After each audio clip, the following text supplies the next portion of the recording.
Welcome in, ladies and gentlemen, to MBR, or as we like to call it around here, Nothing But Rants, the show where I find topics that I'm oddly passionate about and I pontificate upon them. These are not hot takes, but rather takes that I'm hot about. What's up? Really like that. You really like that?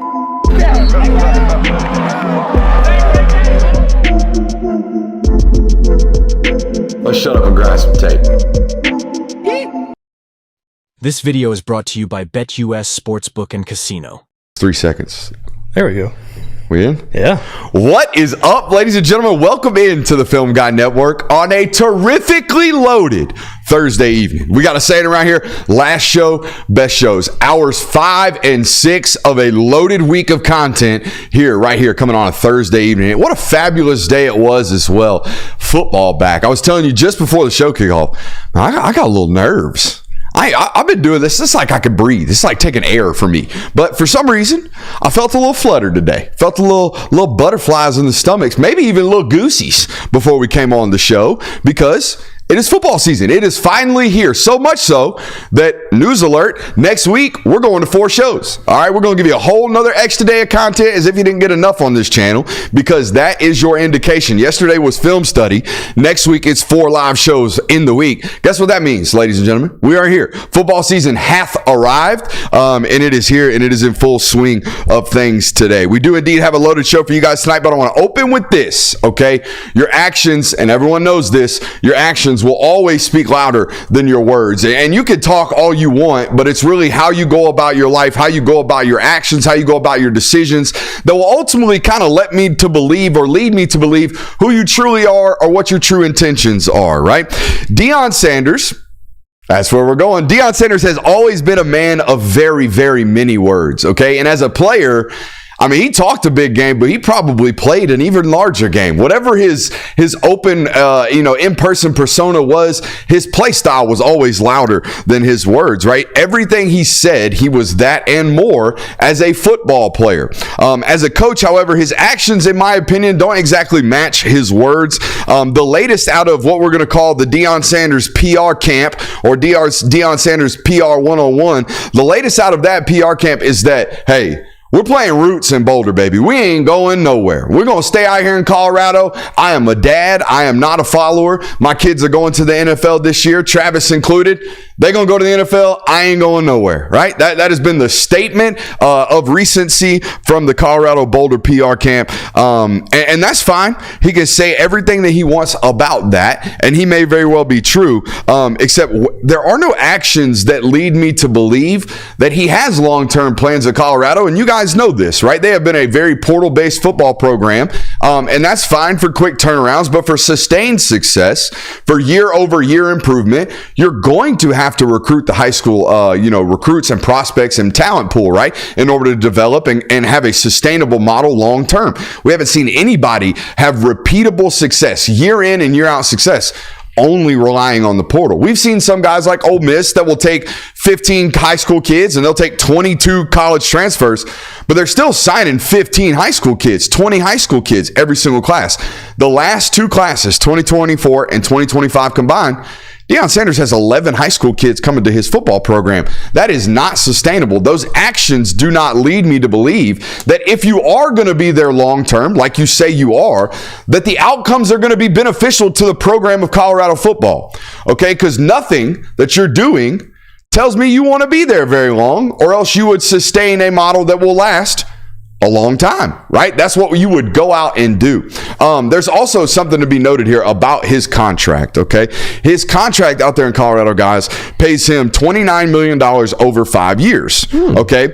If he were to leave after the second year of the contract this year, he would owe reparations. He would owe $10 million of back pay to Colorado. However, someone, I don't know if it was Colorado, I don't know if it was Deion's side of things. I would imagine it was Deion's side of things, considering he had the leverage as the coach that they wanted to hire. Someone in this party between Colorado and Deion Sanders wrote in a 3-year clause. Now, we got a 3-year rule around here. I think it's pretty applicable to all of college football. Within 3 years, we should kind of know what kind of football coach you are. Well, in this contract, Deion Sanders stipulated that after 3 years, Deion and Colorado, after the 2025 season, will be able to renegotiate. Now, what that means, I have no idea. Does that mean after 2025, Deion can walk away scot-free and go wherever he wants? Yes. Does that mean Deion can walk away scot-free this year? No. If he wants to leave this year, it's going to cost him $10 million. That leads me to believe, gentlemen, he's probably going to be around next year, which leads me to ask the room here, what is the plan? What is the plan for Colorado football? Because once Shador and once Travis and once Shiloh and once all these transfers run out of eligibility, the roster is vacated. There's nothing left. Am I wrong? The way I'm struck by this is Colorado fans, I don't know how the brass feels about it, but Colorado seems like a team that right now we're just happy to be here. For the first time, we're a relevant program. People are talking about us, whether they hate us or love us.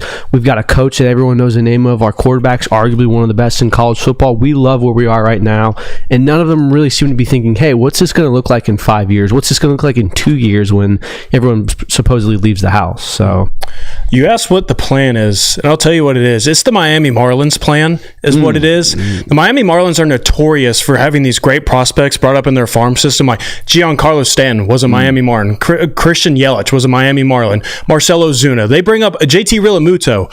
All these guys get brought up, and they talk about it. And it's exciting time. It's like, wow, we have all these great players. And then you get put back to ground zero, and it's like, oh, well, now we're back at, maybe there's some more excitement. Maybe we get some more of them. It's just complete rebuild after rebuild for them. Let's say the Colorado Deion Sanders experiment is what'd they go, 3-9 last year? 4-8. Let's say it's 4-8, 6-6, and then next year they go 4-8 again, and then he leaves the program. What do you think Colorado fans think of that regime? Because they went from 0-12 and nobody gave a shit to everyone's talking about us, but they're kind of laughing at us while they do. At first, it was a good story. And then the last 2 years of that run, hypothetically, would be basically the national media kind of poking fun at Colorado on his way out. I think in the moment, people are going to be very excited. People are very excited about the Colorado program, but I don't think history is going to be very kind to the Deion Sanders tenure at Connor, because at Colorado, I don't think that you're going to 5 years from now look back and say, you know what, Deion Sanders really turned that Colorado program around, because I think we all agree that when Deion Sanders leaves, Colorado might be worse off than it was when he got there. 100%. So Josh Beckett. Yeah. Josh Beckett just keeps coming to my mind. Josh Beckett. It's quarterback or the pitcher for the Marlins they got rid of after a World Series. So I don't think history is going to be very kind to this. Right now, it's exciting because everyone's talking about it. They're the trendy team, and it's kind of, we can look past the 4-8 record. Hey, if we go 6-6 this year, it's an improvement. If the 4-8 was already improvement on what we had in 2022, so we're happy right now. But I think you look back at this and it's going to be kind of looked at as a joke.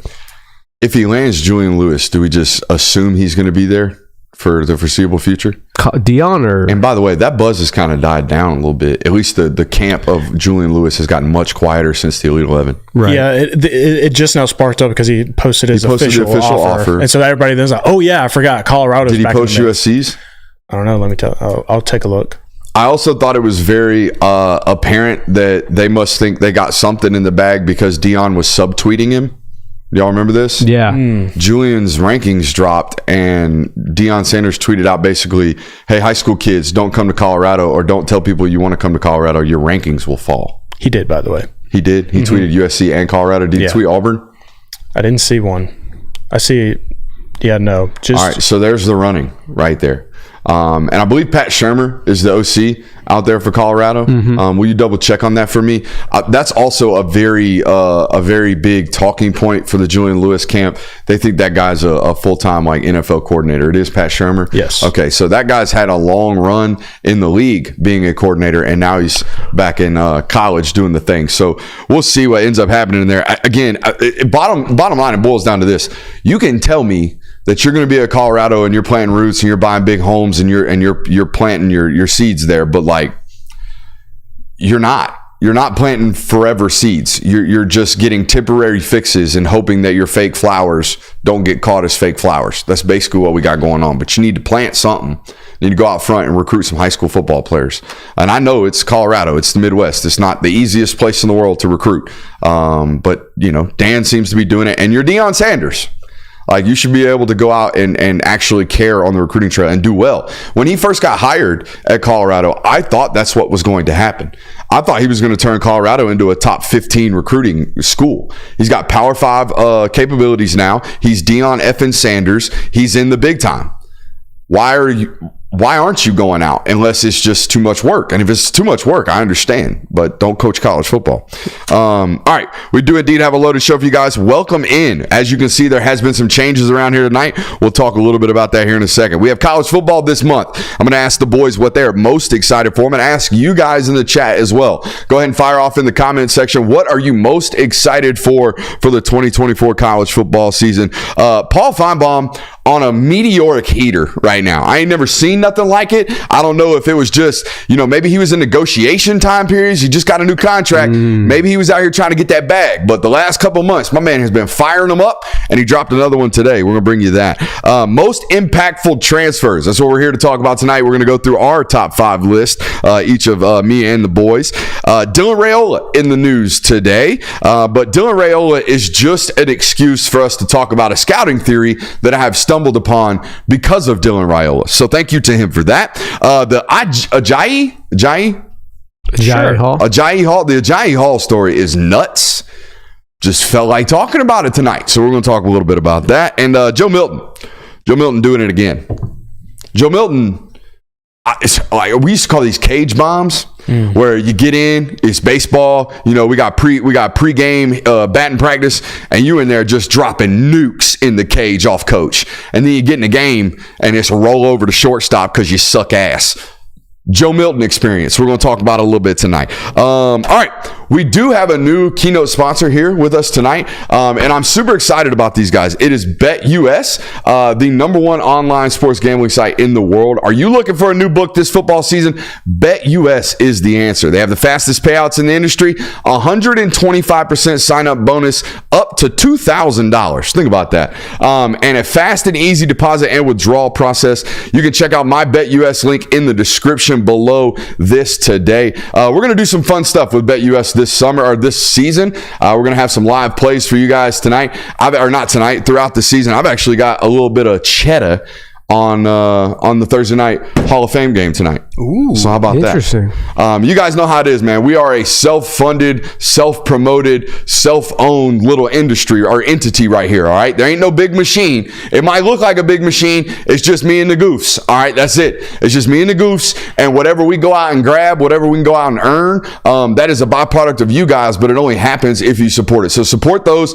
who support us. Head over to BetUS today and use that special link that's in the description of this video to get that 125% deposit match. Super excited to have those guys on with us this year. They're going to help us go and grow even further. It's been a great time. It's been a great time to be on here. It's been a great time to be talking college football, and we are finally into college football season. Make sure you're hitting that thumbs up button, like, subscribing, rate, and review, and we appreciate all you guys for being here tonight. And it is college football. College football is here this month, boys. What are you most excited about this season? I'm most excited just because there's so much newness around the sport this year, like more than ever. You've got new teams in a conference, you've got new TV deals, you've got new coaches at major teams, you've got a completely new playoff format. The new video game is also going to coincide with the season, which is actually going to play a major part, I believe, throughout the updates and stuff. There's just so much newness that you haven't experienced before to this magnitude, I think. So that's what I'm most excited about.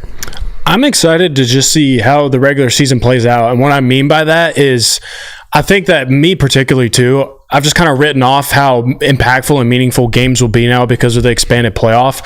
So I'm really excited to see like how that actually impacts the regular season, whether it hinders the excitement or the like how important games are each and every weekend, because before it was like you lost one game and you felt like that was a major hit back to your chances of making the playoffs. I think there is potential for games to be even more impactful with this playoff format. It obviously can bring more excitement because you're still in the mix. Even if you take a hit in week one this year, you're still very well in the mix for earning one of these 12-team playoff spots. So I'm really excited to see what this regular season feels like, because I don't think the love and excitement for college football is just going to go away because of a new format. I'm kind of steering the other way. I was really worried for a long time with all the House versus NCAA stuff, and it's still not in the rear view. Don't get me wrong. There's still massive amounts of change coming, but the idea that there has been a settlement on House versus NCAA, and the idea that there actually looks to be some type of cooperative effort between legislation, meaning government, and NCAA to figure out what the landscape of this sport's going to look like moving forward,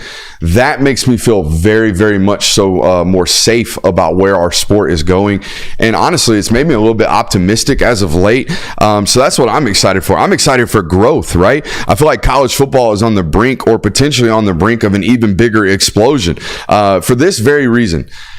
NFL football is an any given Sunday league, and everybody pays attention to it because of that. The parity in the sport is so vast, and there's so many different reasons that you think your team's going to win a Super Bowl, and there's so many different reasons that your team has optimism about it, right? And because there's parity, the level of the playing field is much more level on the NFL ranks. And I do believe, based off what we've seen the last couple of years and what we're seeing this year going into the season, and what I know we're going to have next year, it seems to me like there are far more opportunities for far more teams, not just because of the college football playoff expansion, but also because of the transfer portal, and also because of the ability to transfer up from Division II. I just feel like the quality of talent used to be really, really consolidated into 2 or 3 teams, and now the quality of talent is consolidated over like 15 or 20 teams.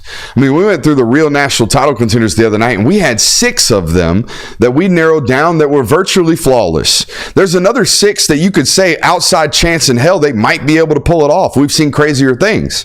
Like, we're entering a season where we have 11 or 12 teams that logistically or realistically, you don't think you're smoking meth if you say you think they might make a playoff. Like, that's great for the sport of college football. That's great for what we do here. That's great for all the talking points. It's great for all the talking shows. And it's certainly great for the Saturday ratings. I was really, really worried, boys. I know y'all probably got tired of me coming on to this show and gallivanting about the storm that was coming for football, or the sport that we love. And now it seems like there's some type of settling of the grounds, it feels like, especially because of the settlement between House and NCAA. Yeah, I mean, I was right there with you, and I feel like all of us were pretty outspoken about the 12-team playoff, and because it seemed like the college football was getting commercialized to a degree where you weren't going to recognize the sport, what we love so much. But there still seems to be like there's a lot of passion in it. There still seems to be like you're going to have a lot of teams that matter this year and a lot of games that matter in the regular season, which is what we thought you were going to be sacrificing with the expanded playoff form. So I'm excited about that as well. And I think it is partly due to the fact that the expanded playoff did come at the right time in college football. Like, if you tried to do this 8 years ago, like if you just kind of went 4 years into the 14 playoff format and you went ahead and said, all right, we're going to 12, I don't think this necessarily works the way it might this year because of you mentioning the transfer portal and all this other stuff that kind of helps level the playing field and creates more ability for teams to have, even if it is just a one-hit wonder, if it is just a one-year window for your program, that still plays into this 12-team format and it potentially working to the ability that they think it will. How much do our vibes of a 12-team playoff change if last year there were just 2 obvious national title contenders as opposed to like 6? I think they change a good bit. I think they would too. I think the idea that we're moving to 12 is much more publicly accepted because of what happened in Florida State. Last year was the perfect segue to go into the 12-team playoff because you had Georgia, a team that was arguably one of the best 4, and Florida State, a team that literally went undefeated the entire season, both get left out and arguably could have made a run in that. So it was a perfect segue. Whereas, and by the way, one loss for Ohio State cost them one too. Right. Like, you could make the argument 7 teams deserve to be in there. Exactly. Whereas if it was like a 2015 season, whereas, okay, it's Alabama and Clemson and the other 2 teams are just sacrificial lambs, I think we'd be more hesitant about the 12-team playoff. But I think that's, like you're saying, a direct result of the transfer portal and NIL and teams being able to spread out the talent as much now. I think Nick Saban was wrong. When the transfer portal first came around, his famous quote was, "The rich will get richer. You watch." And to an extent, they have. Like, certainly Saban's, national titles were increased by the Jamison Williamses of the world, even though I don't know if he won one. But nonetheless, you get the point. Like, he was certainly helped by the transfer portal, but it hasn't just made the top 5 teams great. It's made them a little bit better, and it's made the, teams 6 through 15 national title contenders if they band it up correctly. I think it's good for the sport overall. Now looking back and having a full large sample size of it, I think that's good. chat's debating whether or not gambling's cool. It ain't gambling if you know you're gonna win. I mean, there's gambling in everything now. Yeah, it's a risk out here in this world. Any other thoughts on what you're most excited for college football season? No, I think we all hit the nail on the head with that one. All right, let's move on. Anyone hotter on this planet than Paul Finebaum right now? At this current moment, Like, no. you're adding him to your top 5 most handsome? Well, no. No. You got to be fully bald to make the handsome list. You can't be half in, half out. They ain't no handsome man out here rocking the semicircle. Semicircle. Ain't nobody doing it. You can scratch your head over there all you want. You can look up at Jason the sky. Statham, maybe? Statham's full bald, isn't he? No, he's got like low buzz. Okay. Like, it's not like Finebaum long, but it's buzz. But Statham's badass handsome. He's not like GQ handsome. No, you're right. Yeah. That might be the new trivia poll or trivia question. Do you know of a semicircled handsome man? Jay was I got to look don't. up handsome bald man. No. Doing timestamps for our trustee. Oh, hell yeah. Love that. The timestamp comments have been killing us lately. That's on us. We'll be better about that. But no, Paul Finebaum's on an absolute heater right now. He has fired Lincoln Riley. He has fired Ryan Day. Who else did he fire a couple weeks ago? Oh, Dabo Swinney. He fired Dabo Swinney, threw dirt on the grave. And today, of all things, he said Michigan's going to make the playoff, boys. Wow. Is this his hottest take of the summer? It's right there with Dabo's going to be fired. Yeah. Yeah. Dabo's going to be fired. My Clemson booster buddies tell me was a hot take. But this is smoldering. This is hot. Yeah. And the way he presented the take too was so weird because it was like, I mean, they've got a lot of toss-up games that they can win. He's like, and if they're 9-3, I think they're the 9-3 team that gets in. Ew. Yeah, it was a very Gross. very pedestrian way. Like, he basically came out with this scorching hot take and then made it so like, well, let me be reasonable with it, to where it was like, that's still not going to happen. That's disgusting. He basically said like they have to win their toss-up game against Oregon and Texas. No, he mentioned the 3 games. It's Oregon, it's Texas, it's Ohio State, and he basically said they got to go 1-2 out of there, or one of 3 out of those. They got to win 1 out of 3.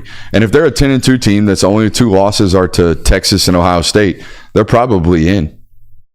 You think so? I think we're going to have a shit show this year. As hard as it was for the College Football Playoff Committee to decide between 4 teams that were ranging from 12-0, 13-0 to 12-1 or 11-2 or whatever it was. The idea that at the very end of the year we could be looking at like 6, 7, 8, maybe 9 to 10-2 football teams. This is going to be a problem for this College Football Playoff Committee. I'm going to tell you right now, because it looks to me on the surface, there's going to be like 3 of those just in the SEC that are all going to think they have claims to a College Football Playoff, plus Georgia and Texas. That is the one thing that scares me about this expansion. Terrifies is that we got to where it was like you had 6 teams, like we need to expand. You're gonna have multiple 10-2, 9-3 teams this year that you could make an argument will be playoff teams, and I think you're gonna get to a point where at the end of the year, say one of those 10-2 teams gets blown out in the first round, just obviously shows that they probably weren't a playoff team. You're gonna have people clamoring, well, this is why we need more teams. This is why we need to go to 16 so we can include everyone that deserves a shot. I want a clearly definable list of characteristics. That's what I want. I want when y'all come out and tell me this is 9 through 12 or this is 9 through 11 or this is 8 through 11, those really pivotal spots.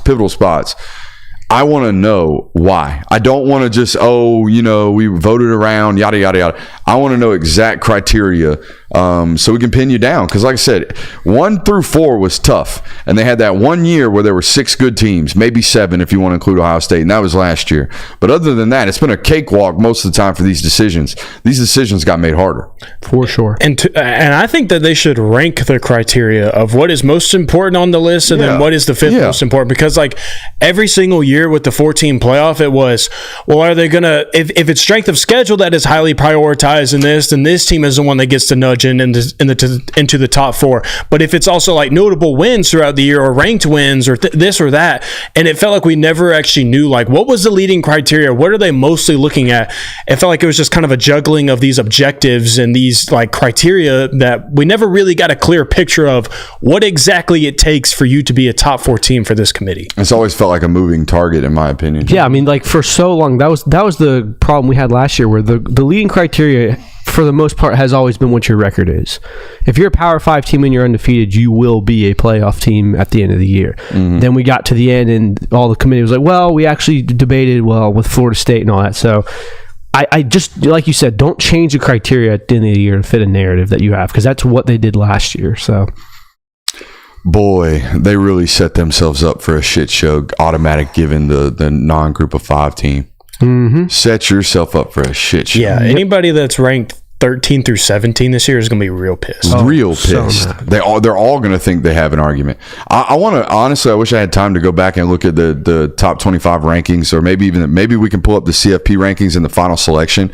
I wonder how many teams were 10-2, because that will tell us. I think I remember all the way down to like 14 or 15th ranked team last year. There were 10-2 football programs, and then there was LSU hanging out at 9-3 somewhere in the 13 range, if I remember correctly. Like, there are a lot of football teams at the end of the year that end up 10-2 that are really good. And I think the highest group of 5 team was like mid-20s. Yeah.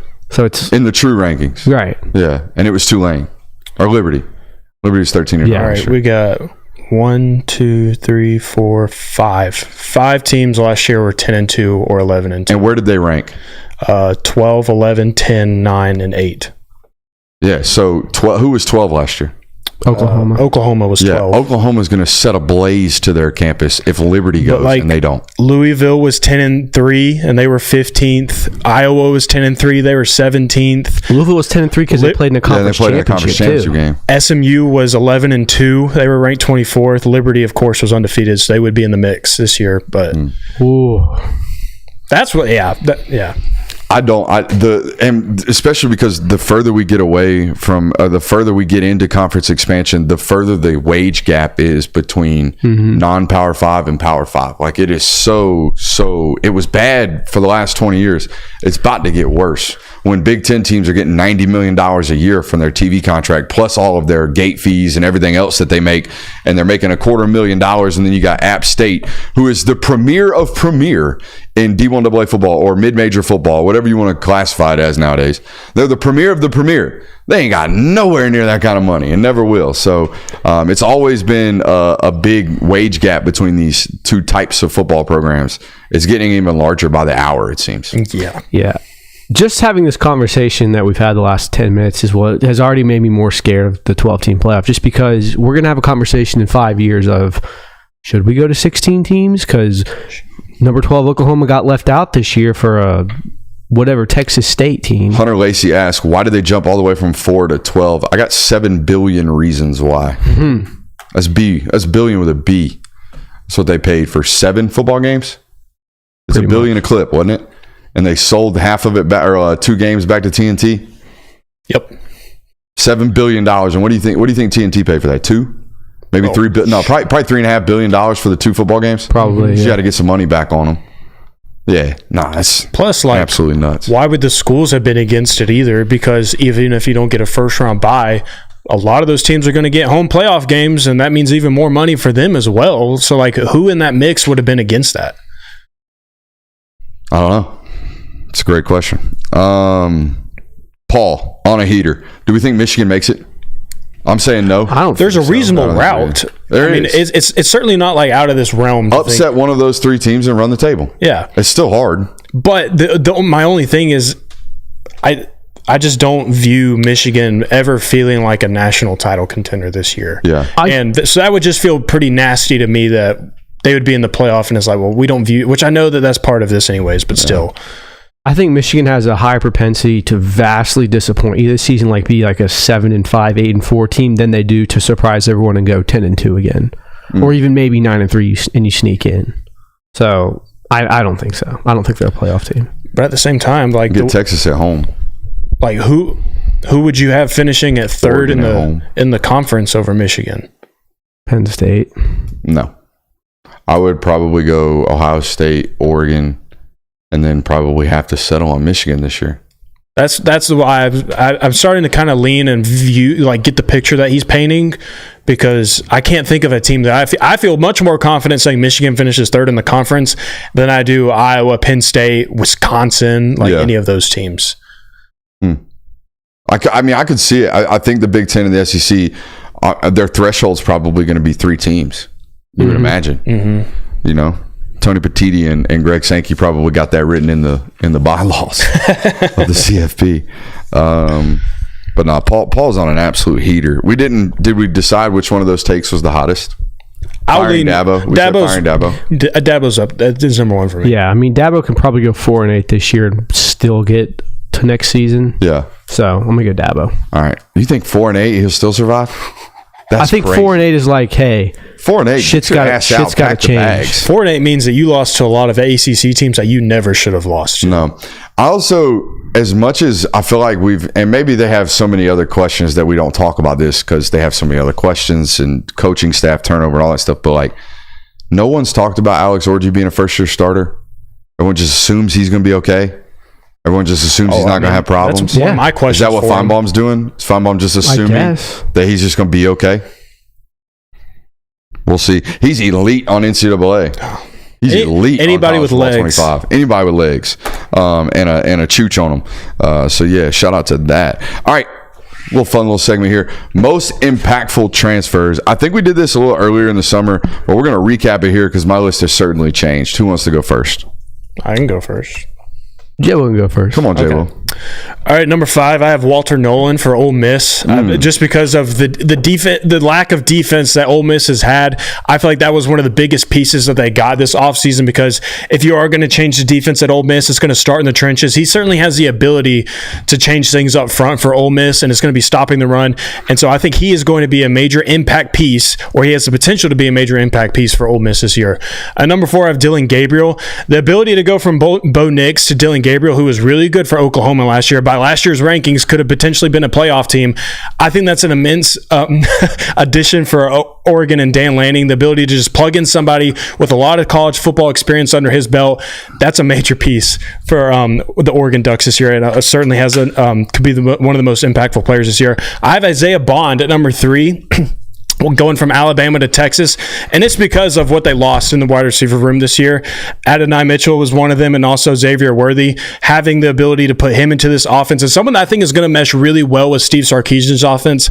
I think he's going to be a major impact player for them. I have Colby Young at 2 now for Georgia because of what just happened in that wide receiver room. Because you just lost your lead X receiver, he has a major ability to, or a major role now open for him to insert himself into this wide receiver room for Georgia and be one of the biggest impact players on that roster. And number 1, I have Cam Ward for Miami.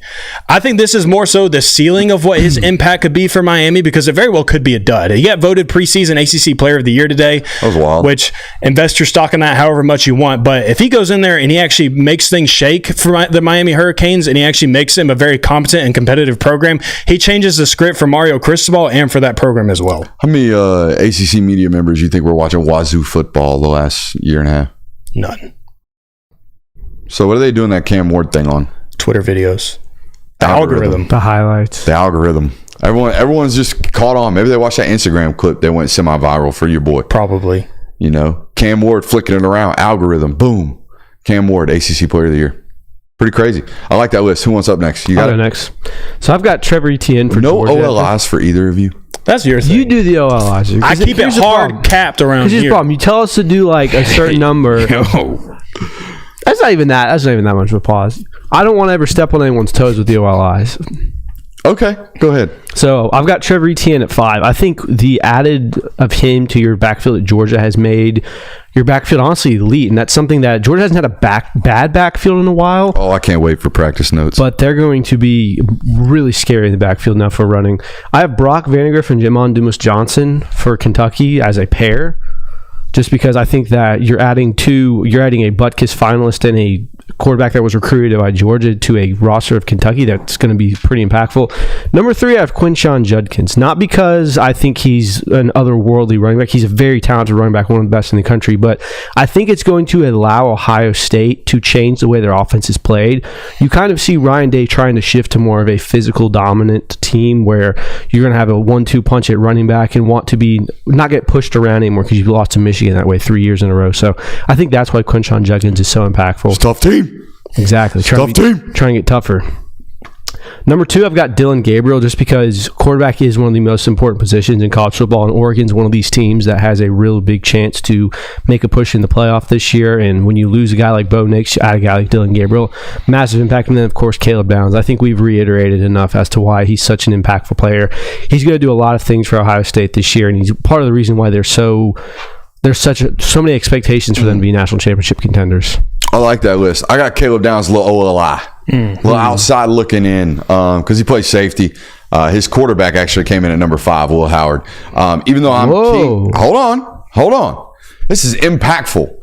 So it could be positive or negative. I am anti-Will Howard deep state. Okay, they will go as far as he takes them this year. All right, the moment they get constipated, they're going to look at that quarterback, and he better go win a football game for him. So he is certainly impactful. My other outside looking in, I know I spoiled it. No mention of Xavier McLeod for you guys' list. Now, Warren Brinson being hobbled with a little Achilles thing right now, something that he's been dealing with for a little while. Jordan Hall, obviously going to be sidelined for a little while with his tibia hairline fracture, or stress fracture, I should say. So Xavier McLeod's probably going to be taking like a lot of ones reps all fall camp. He and Kristen Miller right there, defensive tackle. What are you looking at me like? I'm laughing at Chad. Anyways, so I think that right there makes this a very, very important addition from the offseason in McLeod. By the way, body looks much, much better. I saw him in street clothes going into the media availability today, and if he were over 18% body fat, I'd be stunned. And he's 315 pounds. Like, he is a very large, well put together young man, and plays violently. So I'm super excited about his dividends this year. Number 4, a rare SEC starter that had to transfer because 2 underclassmen were better than him and beat him out, but he doesn't suck. Lance Hurd, going to be a starting left tackle for Tennessee this year, had to transfer out of LSU because they have Emory something and Will Campbell. I think it's Emory Jones. No, it's not Emory Jones. Emory Jones. Emory Jones plays Cincinnati and Florida. There's an Emory, that plays right tackle for LSU. Is going to be a first-round draft pick. And there is a Will Campbell that plays left tackle. It's going to be a first-round draft pick. Lance Hurd had to transfer out of there to get playing time. He's walking into a starting role over there at Tennessee, and he needs to play really well because he's playing left tackle in front of a first-year starter in Nico Lama-Lieva. Probably butchered. Llama. I don't know why I went there. I am Lieva. That's what I'm going to do. Number 3, already mentioned, I'm going Walter Nolan. The most prominent and most poignant quote from Lane Kiffin last year to me was about not having NFL football players on the line of scrimmage. He said that after getting, 50 hung up on him by Georgia on the road. And he talks about how I've got to get more NFL-type bodies like that roster does and like Alabama does. Well, the biggest and best NFL body in the transfer portal, in my opinion, last offseason was Walter Nolan. They landed him, okay? That's a very big addition to that defensive line room, and he has to play like the Derek Brown comparison that I gave him coming out of high school, all right? And it wasn't just me. Everyone thought Walter Nolan was going to be a freak show, and he played like that at times during his time at Texas A&M. However, the lack of consistency was noticeable from Walter Nolan during his time at Texas A&M. It is his bag year at Ole Miss, okay? Despite the fact that the first 2 years in college football were not first-round caliber tape, okay? He can go to Ole Miss, play like the 5-star that he was coming out of high school. He will be a top 15 pick. I'm telling you that right now. He's 6'4", he's 310 pounds, and he's going to run sub 4.9 in the 40. He is a freakazoid. God put him on this planet to play defensive tackle. He's got to play like that. If he does, he's a massive impact for that Ole Miss roster. You already mentioned Cam Ward. I got him at number 2 because of the algorithm and because apparently he is the sole reason everyone thinks Miami's going to be good this year, because you can't point to anything else. Nope. They lost 2 starting safeties. They've got some young offensive line that's very, very talented. They brought the Martinez kid in from Oregon State. Also had 2 running backs depart from the roster. What does their running back or wide receiver room look like except for Restrepo? I don't know, but everyone thinks Miami's going to be good this year because Cam Ward better be impacting this roster. He comes in at number 2. And then number 1, because I think he's got to play better than the rest of these transfers, not because his roster's not great, just because that offense to live up to what they've done the last 2 years, he has to play great, and that's Dillon Gabriel. They've been so great at Oregon the last 2 years on the offensive side of the football with Dillingham as the OC, and then they brought the cat in from UTEP out of nowhere. He puts up 42 points per game, makes Bo Nix look like a first-rounder, turns him into a first-rounder. Now all of a sudden, Dillon Gabriel's turn. Dillon Gabriel has to play really, really well this year for Oregon. I like that. I do think the success of Oregon's season is going to be dependent on what Dillon Gabriel does or does not do. So, yeah. The Denver Broncos have a huge thank you to give to the Atlanta Falcons. You think? Yeah, because Atlanta drafted Michael Penix, nobody is talking about Bo Nix going 12th overall in the NFL draft. Well, Bo Nix is going to start for them this year, and Bo Nix is already getting the pub. He's already getting the, hey, man, they got a steal even at 12. He's getting a lot of it. So, yikes. As is Joe Milton. Should we talk about this right now? I know we kind of teased it earlier. Joe Milton is rumored to have outplayed Drake May for the first 7 practices up in New England. Mm-hmm. He's got New England beat reporters saying that he should win the job already. They must be doing routes on air, boys. Must be. Must be. Because I've never seen it in a game. Never. Not once. Well, apparently it was what really threw people over the board for Milton is that he threw consecutive touchdowns in a red zone drill. Hell yeah. And then Drake May was the only one amongst all the quarterbacks to not throw a single touchdown during that period. That's rough. That's not great, Bob. No. Why do people keep falling for it? Same reason they fall for it in shorts and a t-shirt, because he's got a hose on him? It's got to be just, you get there in person and you're like, holy cow, I've never seen anything like this. Did you know a practice player like this? Because I was the practice player. In baseball particularly, I was elite in practice. But the moment games started, it did, Yeah. You knew a guy like this? Yeah, I'm not going to say his name. I mean, he don't listen. No, I'm not going to do it. Okay. We certainly had these in basketball. Like, dudes that would just shoot lights out in practice. Can't guard them, can't do anything. Ooh, Georgia's had one of these in the last 3 years. Can you guess it? On the football team? Maybe 4 years. The last 4 years. On the football team. Oh, gosh. Why am I blanking on it right now? Matt Landers. Nope. Good guess. Really good guess. That's a great guess. But it was not him. This player played like he was going to be the number 1 pick overall, won the job, and then wet down his leg in the first 6 possessions. Ooh. Oh, quarterback? Yep. Yeah, I know who you're talking about. Dewan Mathis. Oh. I've heard that Dewan Mathis's fall camp going into that 2020 season was ungodly. Like, Buddy was just making play after play after play. There was an SEC Inside video. That sideline throw. Oh, my God. Dude, I remember watching that and thinking, we got a guy. We got a guy. We got a dude. I still think about those practice nugs. Yeah. I still think about those. Multiple times I remember writing, I can't believe I'm doing this, but Dewan Mathis murdered today. And then he got hit by Bumper Pool or whatever Buddy's name was on the sideline. Changed him. Death to a career. Yeah. You are now a wide receiver. He's still playing? Bumper? I No. don't know. Dewan was a wide receiver at Temple for a little while. He played quarterback, was so bad, got moved to wide receiver. And I think he transferred again and went somewhere else. Shout out Dewan. Yeah, but apparently it was just unheard of type of performances in practice. To the extent where they almost didn't want, like they did everything that they possibly could to make sure he wasn't the guy. And he kept practicing like the guy. So they had to play him. And he got pulled immediately. So that stunk. All right. Where are we at next? Dylan Raiola? Let's do it. Let's do this segment. Now, Dylan Raiola made the notes, and it's kind of for us to, I'm not going to make fun of the kid, but the internet has today. And the reason the internet made fun of him today is because he is trying really, really hard to be Patrick Mahomes. And this is his idol. This is who he wants to be. This is who he wants to play like. Give me these 2 photos up on the screen for the viewers at home. We have the photo of Dylan Raiola showing up for camp today and Pat Mahomes showing up for camp. And they look very similar. Yes. I would say Dylan looks a little plumpier. For sure. But, nonetheless, they look very, very identical. Same shades. Same little 1980s goatee they got going on here. Adidas head to toe, rocking it out. Now, he very clearly wants to be Pat Mahomes. He very clearly tries to play like Pat Mahomes. My only thing about this whole comparison, and I do think he is uber talented. Don't get me wrong. I think he has that type of arm. Maybe not the pure horsepower that I think Pat has, because Pat not only has the most talented arm in the world, I think he can throw it as far and as hard as anybody in the world. I don't know that of Raiola. However, do people forget how good of an athlete Pat Mahomes is? Do people not know that he's got like posterizations on his high school basketball highlight tape? Mm-hmm. Do people not know this guy was a 3-way all-state player in the state of Texas? Football, baseball, basketball. Like this is a world-class athlete, okay?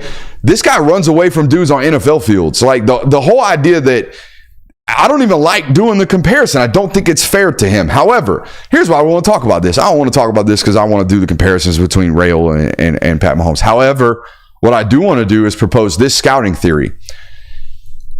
If I want my quarterback to be anything, I want him to be a little plump.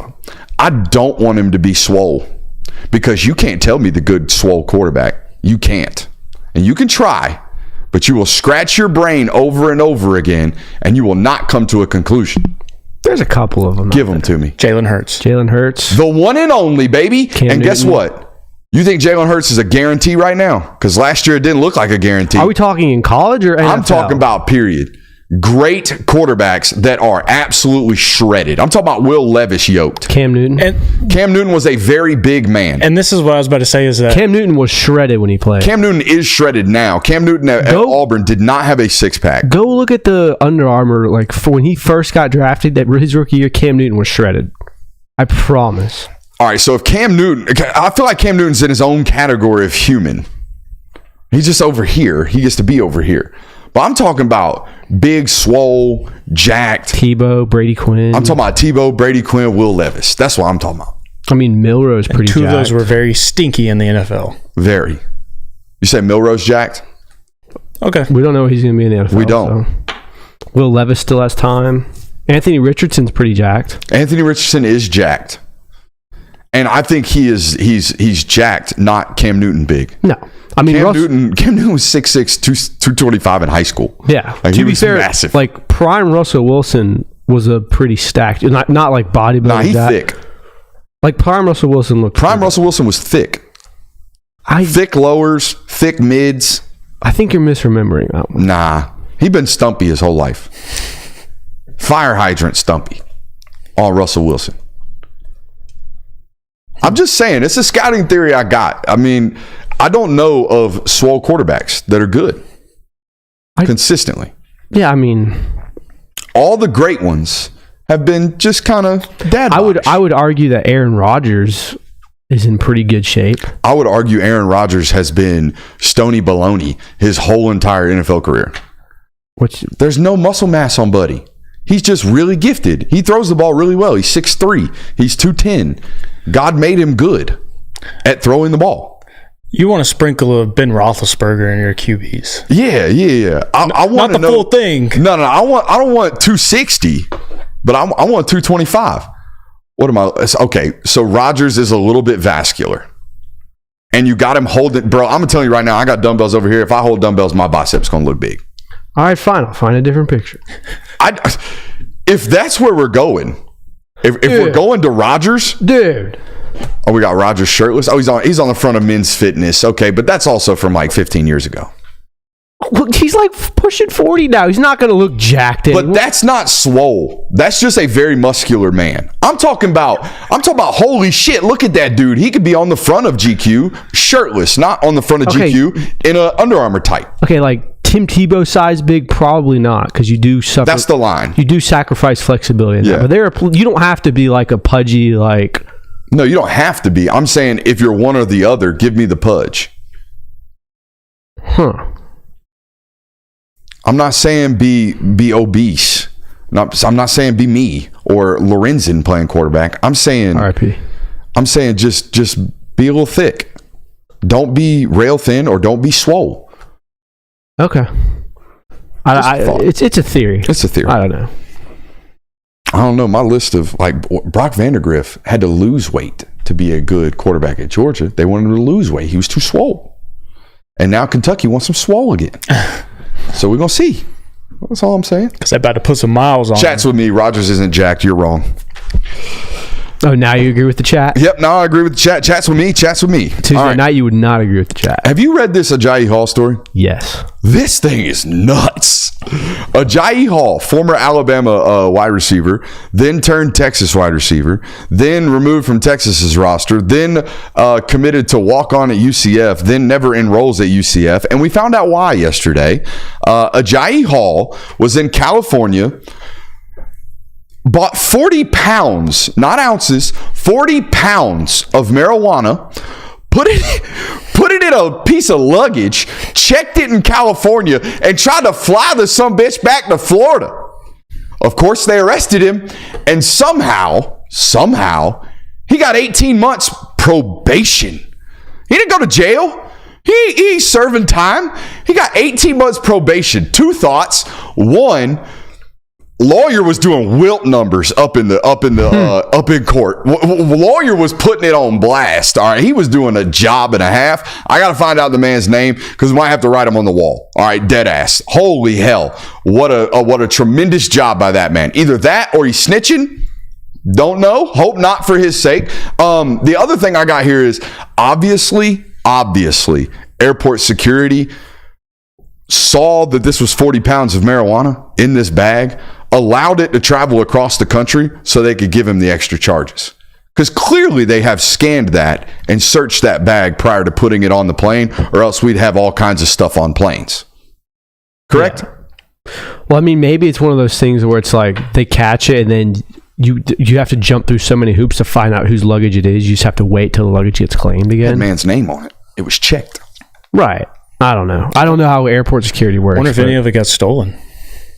I don't think he cared. You think I guarantee he thought he got away with it.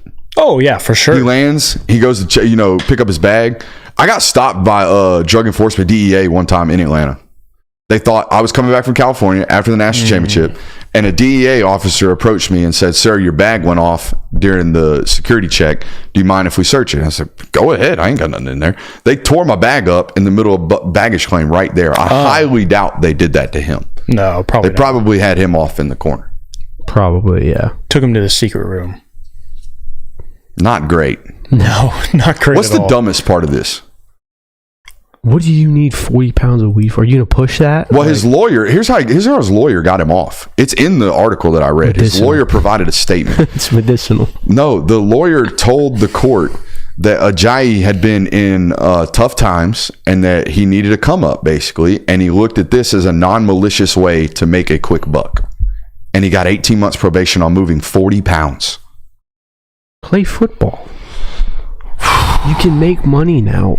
Buddy, what do you think he bought the weed with? That's what I'm saying. I'm assuming. I think he's snitching. That's what I think. Because tough times where you can afford 40 pounds of weed. I mean, holy shit. It's a lot of tree. It's a lot Let of me tree. do some math. There's an interesting football game this fall. There's a lot, but there's one really, really interesting football game this fall, and it's the one between South Carolina and Ole Miss, October 5th in Columbia.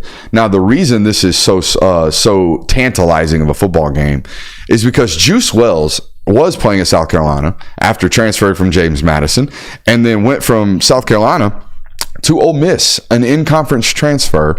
And let's just say South Carolina fans aren't really happy, nor are South Carolina football players. Georgia fans will remember that Juice Wells, also known as Antoine Wells hurt himself during the Georgia football game last year. It looked like a foot injury of some sorts. My sourcing says that this was kind of one of those, hey boys, y'all finish the season? I'm shutting it down. I got a free agency window coming up my way. Appreciate y'all for having me. Thanks for the come up. I'm going to go see about these testing of the waters here in 6 months when the portal opens up.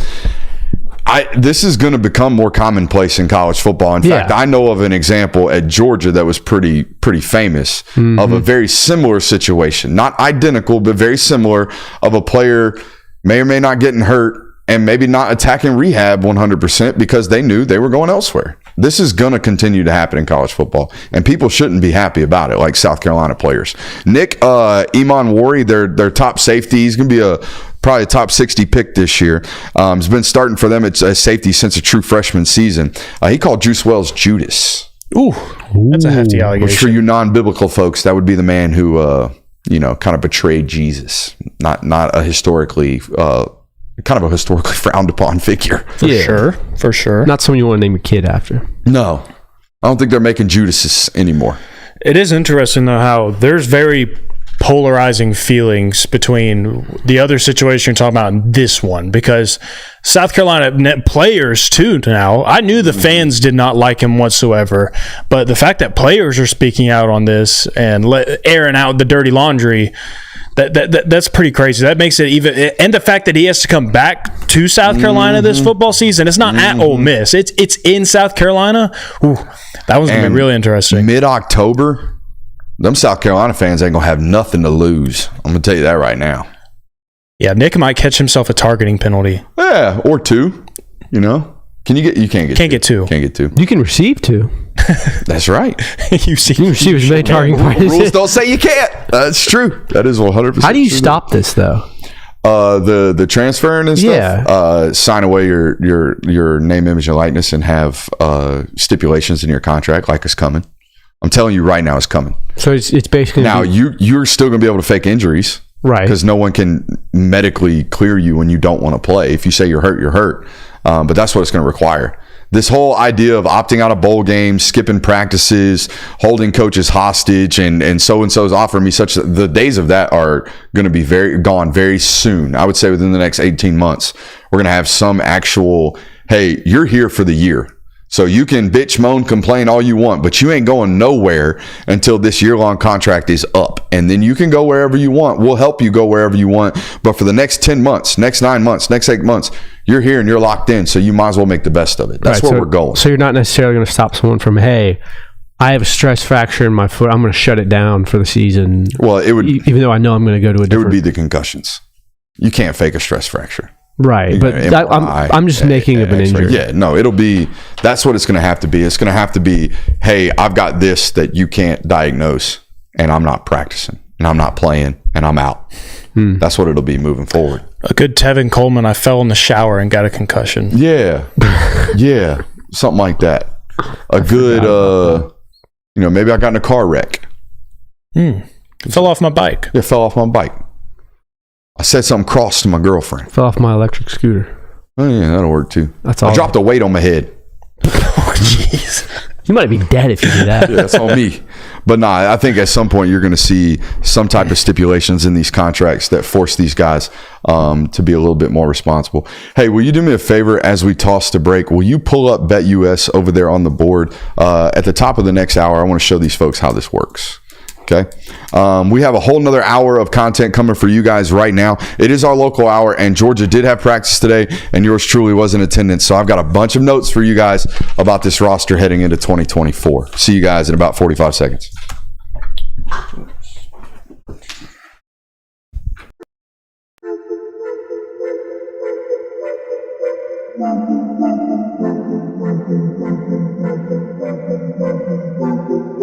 Welcome into Talk the Dog, the show where we find a bone to pick and a take to give. These are not hot takes. These is dog takes. Can I talk that dog? What's up? You really like that?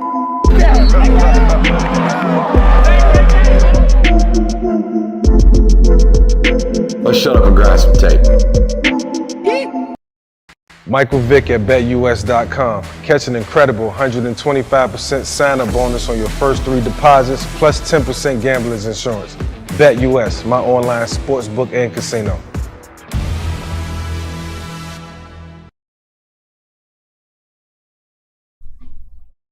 Yep, we're back. We're back? All right, put us on 3 right quick. All right, so I wanted to show you guys this here over on BetUS. Again, you can sign up today using the link in the description of the video. So what we're going to do here is we're going to go ahead and place a futures play right here and go ahead and look at some of these odds.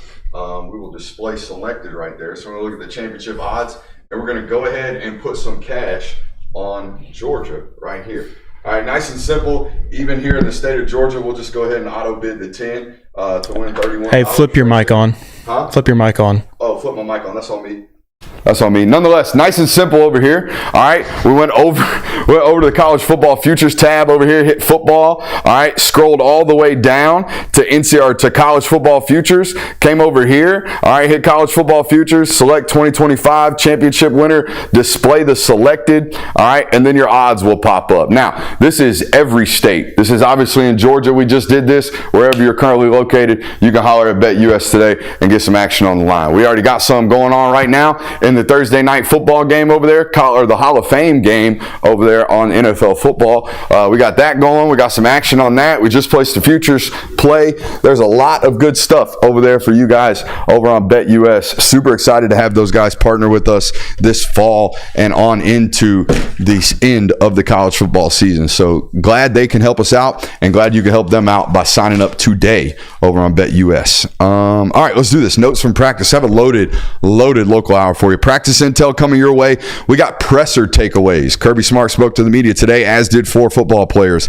I have what I call the off the bus squad. These are the football players that you see coming off the bus and you make them go first because damn, are they beautiful. All right, we're going to talk about those guys tonight, the off the bus squad, and a massive, should be 5-star offensive tackle is set to commit tomorrow at Westlake High School. That's Juan Gaston, the 6'8", 335-pound, maybe 350-pound tackle at this point over there at Westlake High School. Super excited to give you some intel on that has already been provided over on patreon.com/BricksAustin. All right, let's get after it. Make sure you hit that thumbs up button, like, subscribing, rating, and reviewing. Like I said, I got a loaded group of notes for you. I'm going to go through the offensive notes first and then flip over to the defensive notes. What I will tell you is right now, the offensive rotations are much easier to kind of pinpoint. All right, they're very obvious. The 1's unit runs, then the 2's unit runs. All right, but on the defensive side of the football, you guys as Georgia fans know this as well as anybody. Y'all play like 35 guys on the defensive side of the football. So identifying rotations during the practice media availability is borderline impossible. You can try, but you're kind of taking an educated guess. So I'm going to give you more of like a physical rundown on the defensive side of the football and give you more of a rotational rundown on the offensive side of the football, starting with the quarterbacks. I thought it was really cool, boys, to see Carson Beck be a vocal like coach almost during practice today, where Ryan Puglisi's rolling right and he throws a ball in the dirt. Well, what does Carson do? Carson goes over there and kind of shows him what he thought was wrong. All right, we got to get our shoulders square. We got to get our hips square.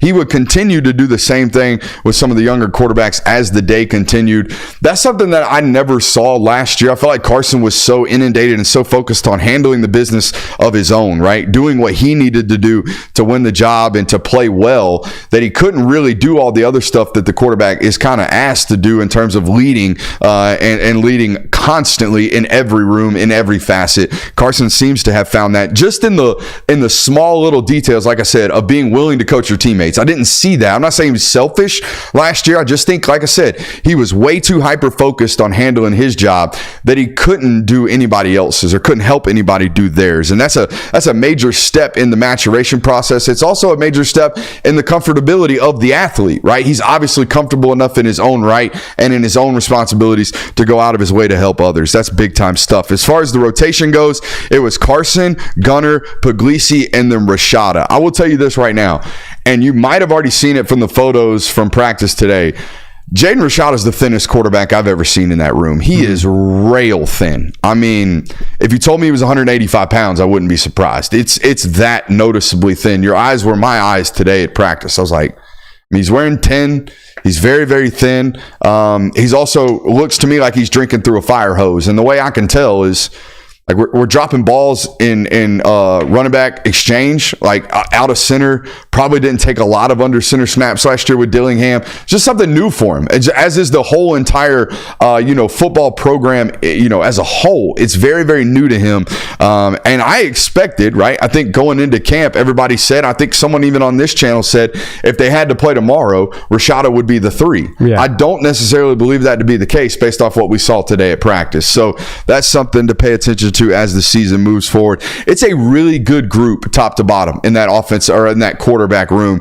And what's very unique about Georgia's quarterback room, where I don't think I could say this in years past, all four of those people are very different quarterbacks. They have very different play styles. Carson is a pro style, 6'5", 225, great processor, great decision maker. Gunner is the definition of a football player at the quarterback position. He's just going to kind of make plays however he sees fit, while also being very methodical in his quarterback approach. Puglisi is a Mustang. He is a unfiltered horse. He is out here, needs to be broken. He is a stallion. He is physically as gifted as anybody who's ever played the position at Georgia, but needs to be refined.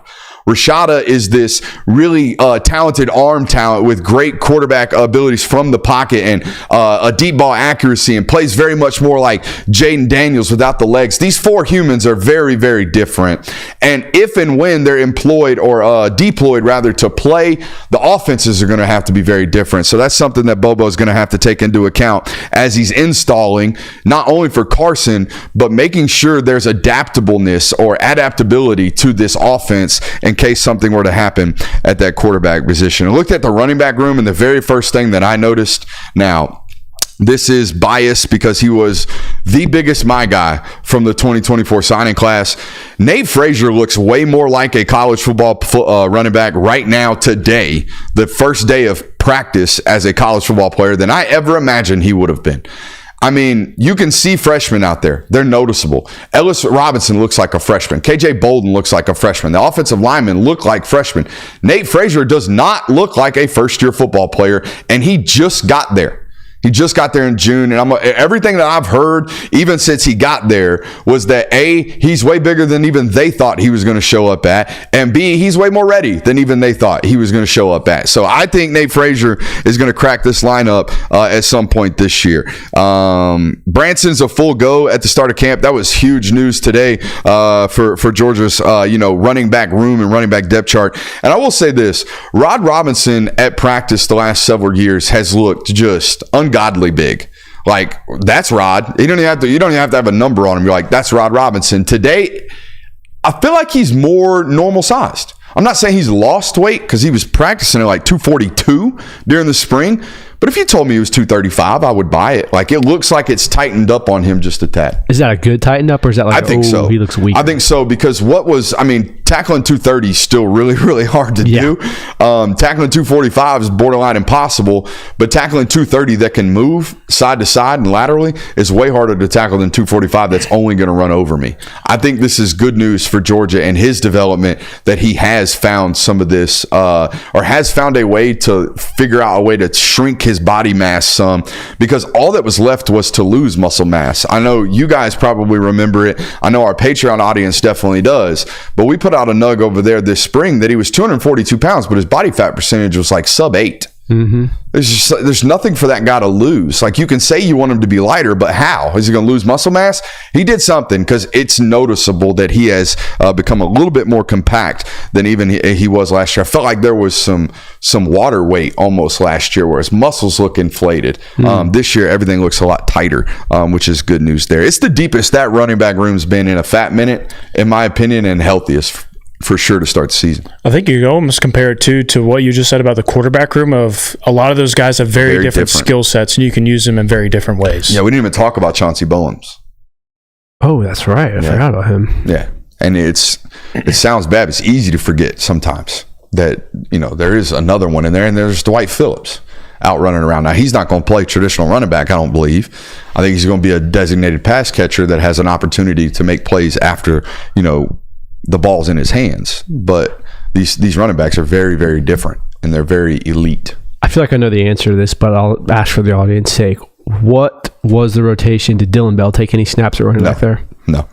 Dylan Bell has had to, and we'll talk about that with our in a couple of position groups when we talk about the wide receivers. Dylan Bell's role has been drastically increased as a wide receiver because of what happened to Rara. Obviously, it was announced today that Rara is fully dismissed from the team. He's not allowed to be around the football team. Kirby talked to him Tuesday. He said that was today's news. It wasn't news. We all knew he wasn't going to be on the team this year. So there is that. Tight end room. The rotation the rotation at running back was Etienne. It was Roderick, Branson, Cash in like one group, and then the other group was led by Nate Frazier, Chauncey Bowens, and some of the walk-ons. All right, just rotational wise there. Tight end room, very, very deep, as is the other position groups on this roster, it seems. Oscar, Delp, and Lawson Lucky were leading the way today. Jurasic very much so still working his way in. So much so that when they were doing routes on air, Jurasic wasn't taking reps. He was standing off to the side, still trying to learn the system, I would imagine. I don't think it has anything to do with him. I don't think it has anything to do with health or anything like that. I think it has everything to do with the fact that he's still absorbing the offensive, what do you call it? Offensive install. That's the word I was looking for. All right, wide receiver room. It's exactly what we reported it to be. Exactly what we reported it to be. Okay, over on Patreon. And I think we brought that to you guys on Tuesday or maybe Monday when we went through the depth chart. All right, so basically what's happening was Ra was at the X, Dylan Bell was at the Z, and Dominic Lovett was at the slot with Oscar Delp playing the tight end position.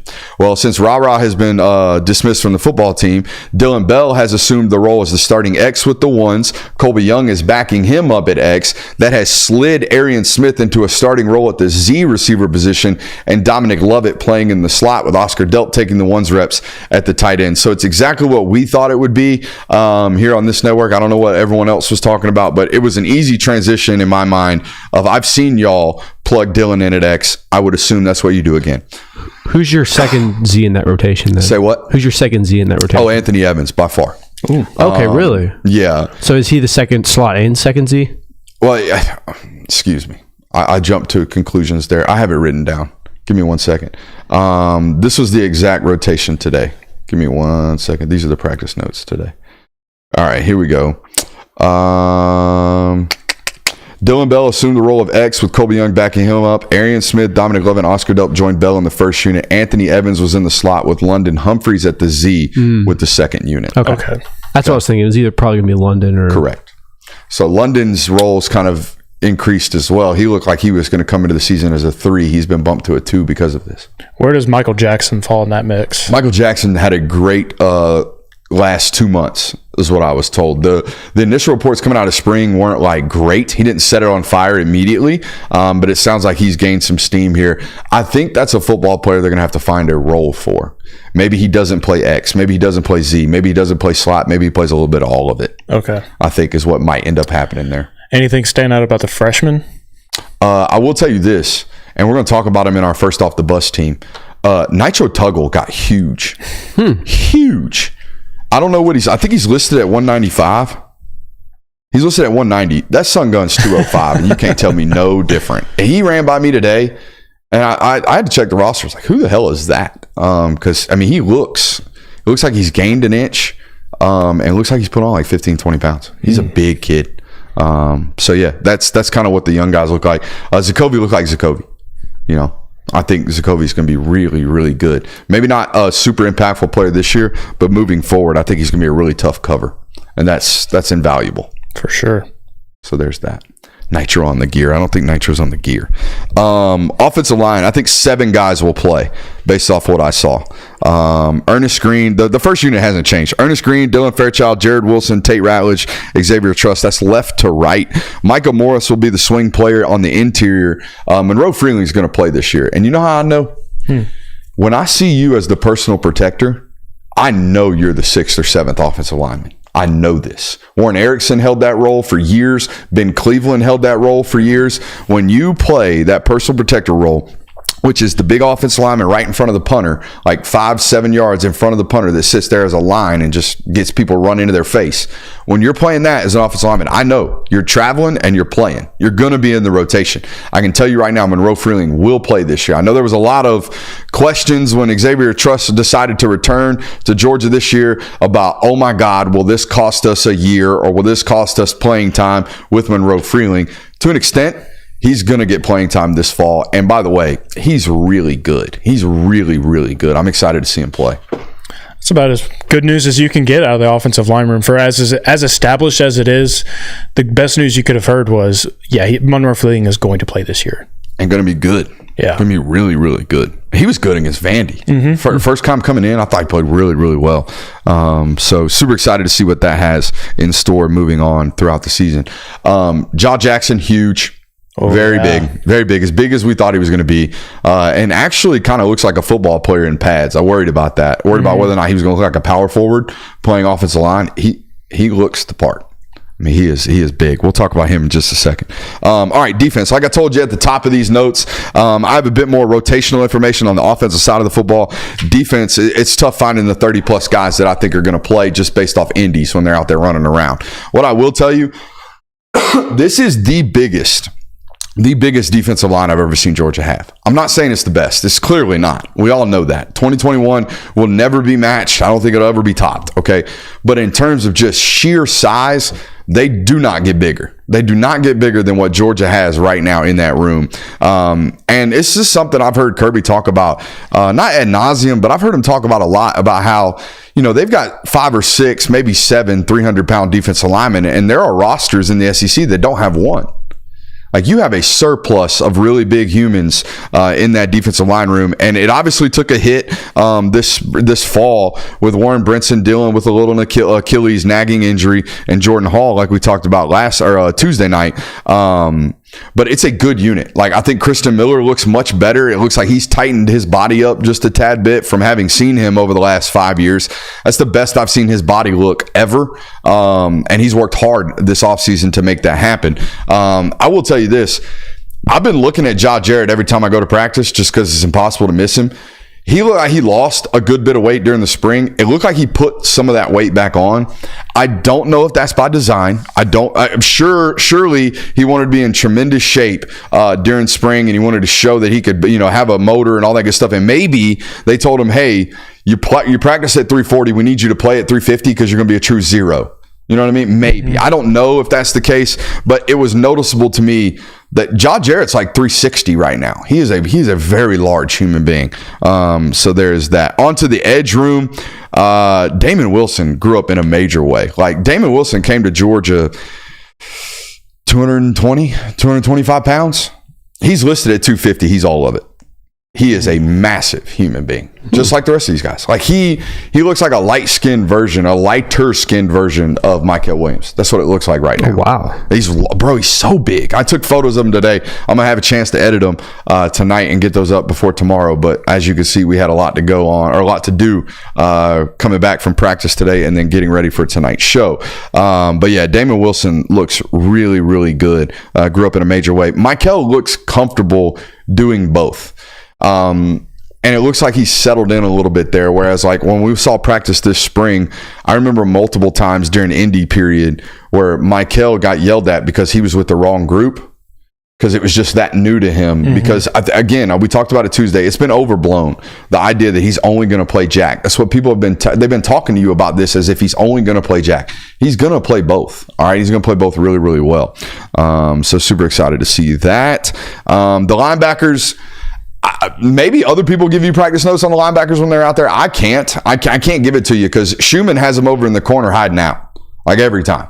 If you want to get a linebacker note, you basically have to stand outside the fence on the wall and hope Kirby snipers from the roof don't get you. Like, it's basically what you got to do. Schumann's over there in his shoot, and they're doing their shoot work, and all you see is backs of jerseys, and all I could see, Raylan Wilson's gotten bigger. That's it. That's all I got for you from the linebackers room.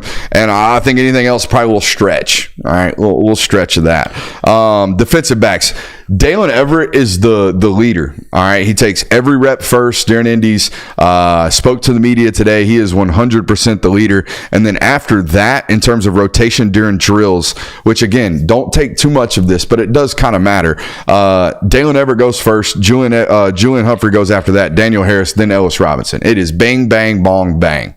All right, ba, ba, ba, ba, ba. Is what I should have said right there with those four in terms of how they rotate. And I couldn't even tell you who the fifth is.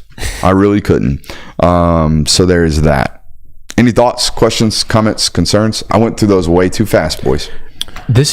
You talked about this earlier, going back to quarterbacks, where you have 4 different styles. You're going to have 4 different types of playbooks. Is that harder to do as an offensive coordinator, or is that more advantageous?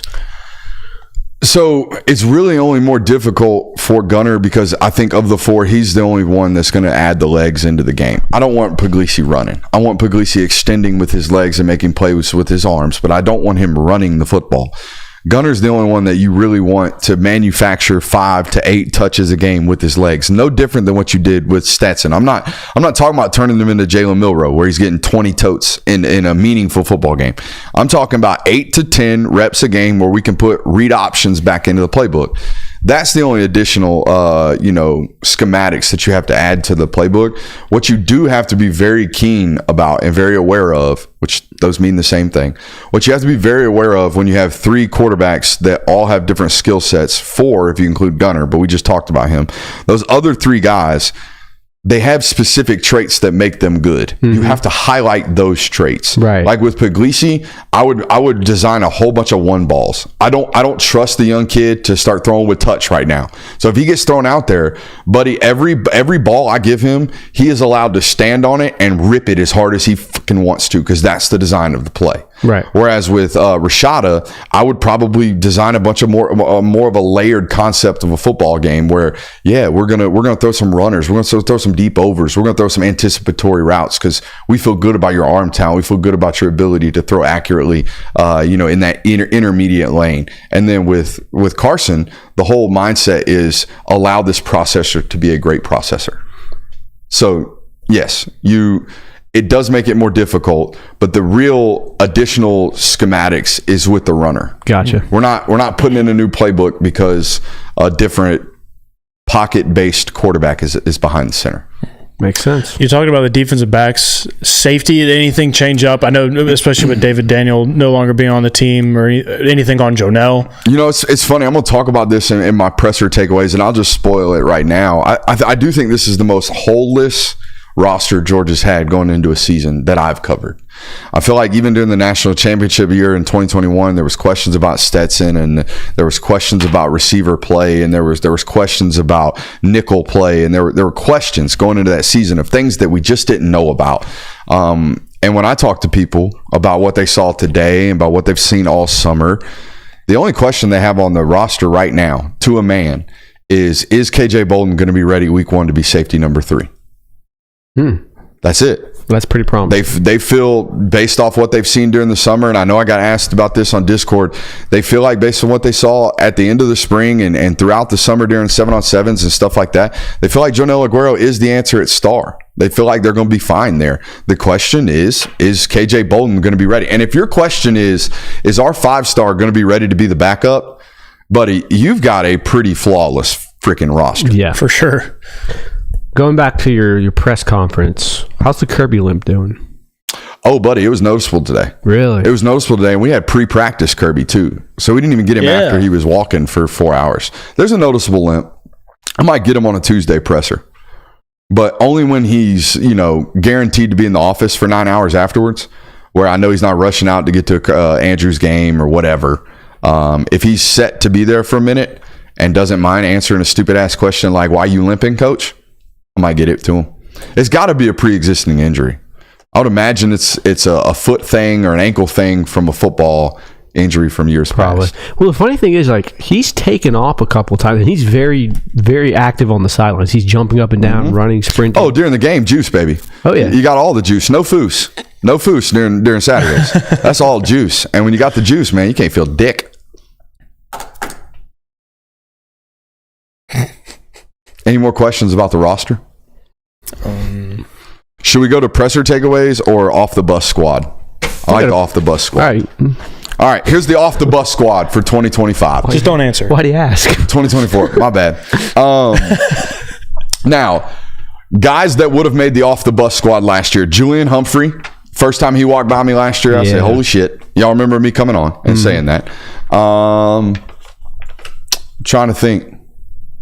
That's the only one that sticks out in my mind from last year that I was raving about. Oh, Oscar Delp's weight gain last year. Right. I think I remember raving about that. There was one other. You said he looked like an avatar. Oh, that was Chris Cole during the spring. And Chris Cole and Justin Williams are that. All right. And I think they're going to find their way in this mix here. At least Chris Cole is. All right. These are the off the bus 2024 Georgia football players. Now, these are the guys, as so eloquently stated in the name of this segment, these are the guys you walk off the bus first to make your opponent go, holy shit, we're going to get boxed today. Here we go. First guy on the list, we're going numerical order. Already talked about him tonight, Nitro Tuggle. A true sophomore making first off the bus. Not bad. All right. Looks like a dude. I don't know if he plays like a dude yet, but he looks like a dude. My other one, Damon Wilson, 6'5", long ass wingspan, 250 pounds, can bend the edge. Already, we know he's got the get off the line of scrimmage. Damon Wilson, first off the bus. I like it. Chris Cole as well. You mentioned him. 6'3", 200, and he's listed at 235 pounds as a true freshman. And he's all of it. Andre Evans, number 23, the corner. Again, don't know if he's ever going to be a great football player, but by God, he looks like one. My man is swole. He's listed at 195, I think, right here. He ain't 195. That dude's 204. Easy 204. Love Andre Evans' physical frame. We marked out Chris Peel because I thought he was Andre Evans. Jazir Jackson, an obvious selection for this list. Listed at 6'10", 348. He's 6'10", 358. He's a very, very big man. Biggest dude to ever play football at Georgia. Oh, I believe it. Yeah. I don't even think it's close. Maybe Pope. Maybe Leonard Pope. I think Leonard Pope was like 6'8". Yeah, so he got him. He got him for a good little bit. The next guy, first off the bus, Dylan Bell. Dylan Bell was in long sleeves today. Ooh. Yeah. If you fill out the long sleeves, that's a good look. If you out here filling out long sleeves, you are swole. Dylan Bell is him. Now, the biggest defensive lineman I saw all day today that wasn't Josh Jarrett is Jordan Thomas. Jordan Thomas is a mountain of a human. And I saw him out of pads, too. No different than McLeod. And he's still got a baby face. He still looks like he's 17 years old. Can't imagine how big that guy's going to be. That's scary. That is very scary. And then the last one on the list, Nnamdi Ogboko, who must have found an inch or two this offseason, because I had to be like, hey, who's 95? Because Ogboko looked like a fire hydrant during the bowl practices, and he did not look like a fire hydrant today. So that's my first off the bus squad. Maybe that goes into your theory of he was in the weight room a lot, so he was looking at a lot of weights. It was just... Yeah, or he was doing the thing where you hang upside down and hope you grab another inch. The Like gravity, inversion take it table, away. Yeah. Huh? Inversion table. That's how I did it. Yeah. That's how you did it? Mm-hmm. You have an inversion table? Yep. What's an inversion table look like? It's literally just... Buddy, I was trying to catch him in a lie. Shit. I'm sorry. Just kidding. I'm all natural. It's only been a year. We're still working on what do you call it? I knew what you were doing. Chemistry? Chemistry. That's the word I'm looking for. CTE. Brain. See, right there, chemistry. Yeah. Finish your sentence. We're working on it. We're getting better by the second. Any other questions? No, not regarding bus guys. All right, presser takeaways. Let's do it. Y'all start here. I got one takeaway from the presser, and just to tease it for you guys, I don't know if you're going to love it. Go ahead. It's all you, Kirby. All right, so the first takeaway I have listening to Kirby, this is one of the most talented rosters we have, but right now it seems like it's a little top heavy. Kirby Smart mentioned that there's a lot of guys that are on the 2 spot that are still trying to kind of figure out their footing. KJ Bolden was the one that he referenced the most, where we know who our starters are necessarily, and we know that we have a very, very talented starting roster, but we don't necessarily know what we have after that, which I think isn't necessarily an issue because your starting roster is going to be one of the best in college football, but it's going to be something to pay attention to because injuries are bound to happen throughout a college football season, so that's going to be something interesting. My second takeaway is Branson Robinson's ahead of schedule. I know Kirby Smart said he wasn't surprised that he's back because the injury was almost a year ago. But everything we were hearing just 2 months ago was like, hey, it'd be great if you could it'd be great if you can get Branson back somewhere in the middle of the season this year. Now he's full go before week 1. That's huge. So Kirby Smart can say he's not ahead of schedule. He was ahead of schedule for us, and that's big news for Georgia. Man said he was surprised, or wasn't surprised. We were. Yeah, exactly. We were. And then my third takeaway is you have a freshman that kind of lights up the team every year, it seems like. You had Brock in 2021, Malachi in 22. CJ Allen absolutely took over midway through the season last year. It's KJ Bolden this year. The way they've raved about this guy leading up to the fall camp and what Kirby Smart said in the presser lets me know that he is going to be the freshman that makes the biggest impact on this team. He was running... So it was it was Dan. He would take a rep. Then Malachi would take a rep. Then KJ would take a rep. Then Jake Pope would take a rep. Then Justin Rhett would take a rep. So that's kind of how that was. All right. My first takeaway from the Kirby Smart presser was this is a very healthy football team, and that is a rarity this time of year, it feels like, especially over the last few seasons. There's always been a keynote player, it seems. I mean, one year was George Pickens was out by springtime. He was done for the year, was expected to be a very late return in the season if he got to play. And it feels like you're always kind of just dealing with these knick-knack injuries. Now, this is the first day of camp, and you're going to progress throughout this, so there might still be some on the horizon. But right now, the fact that you are this healthy, I think, is a great sign for Georgia in the coming football season, especially considering what happened to you throughout the season last year. It felt like you battled the injury bug from week 1 all the way until the SEC championship game. So I think that's a great sign. Number 2, Ben Yurosek is going to take some time based on what you just told us about how he's still kind of and that's expected. That's expected for a guy that just got here in the summertime from Stanford coming to Georgia. You're going to have to ease your way into this and make sure that you feel comfortable before they just throw you out there. But I think that this is potentially a sign of week 1 Clemson might not be the week where you just see Yurosek out there full go, put the pedal to the metal and just going. So I think that that's a sign of just kind of give it some time. Is it bad that I was expecting a little bit more of an impressive frame from Yurosek? Yeah. I don't know if it's necessary. He's a 5th-year guy. Right. Or 4th-year guy. So you're saying just... Is it like what he's got on the frame, or is it like the frame in general? I mean, it looked like he'd been in a Pac-12 weight room for 4 years. That's what I'm saying. That makes sense. It didn't look like an SEC. Like, Oscar is a very vascular, thick human being. Meaning he's got a lot of veins. He's clearly spent a lot of time in the weight room.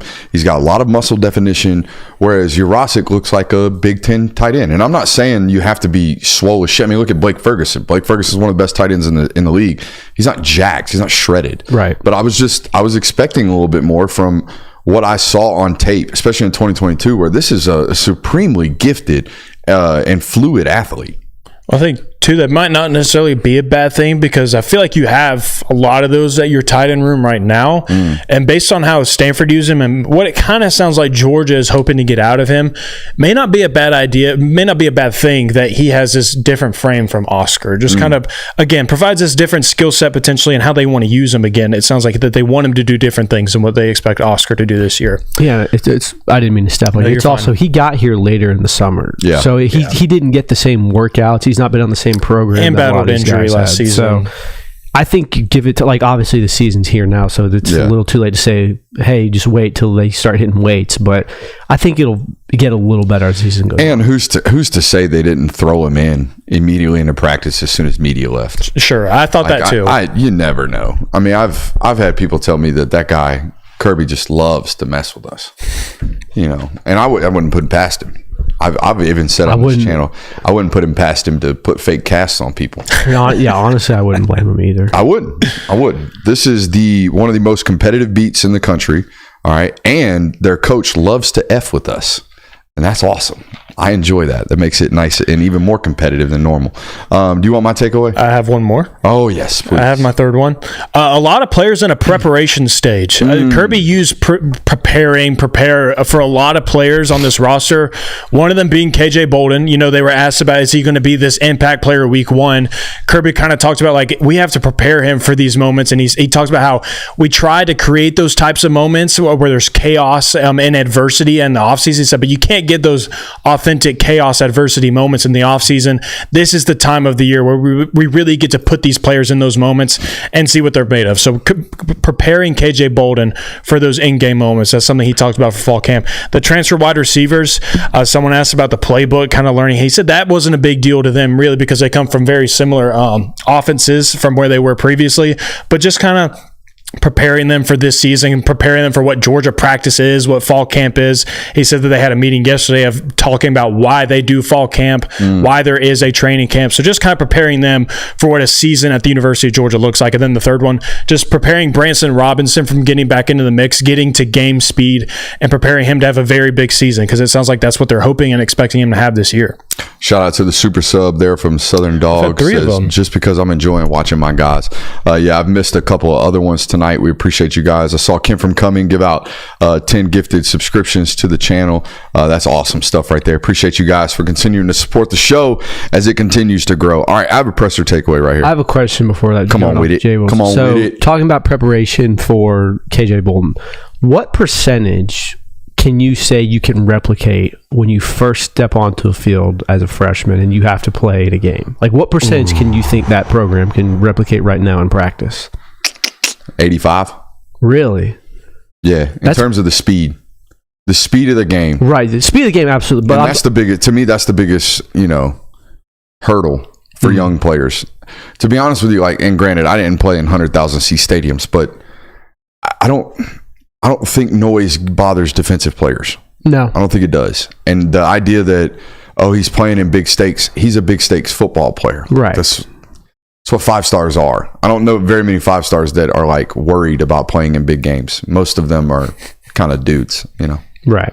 I just didn't know how much you can replicate the pressure of that moment. Because, whether you admit it or not, whether you're a dog or not, there's still going to be some pressure when you first step on the field. So, for sure. How much can you prepare your players beforehand? Honestly, I think that's probably a conversation that, if he is going to play major minutes this year, which we believe he's going to, I think that's a conversation you have Malachi approach him about. Because, I got to thinking about this, listening to Dan talk about it today. Think about Dan Jackson's career. Dan Jackson is a walk-on. He earns a scholarship. He ends up playing real minutes on a national championship contender. And then the next year, when he's finally supposed to be the starter, okay, this Malachi Starks guy shows up and takes all of his playing time as a true freshman.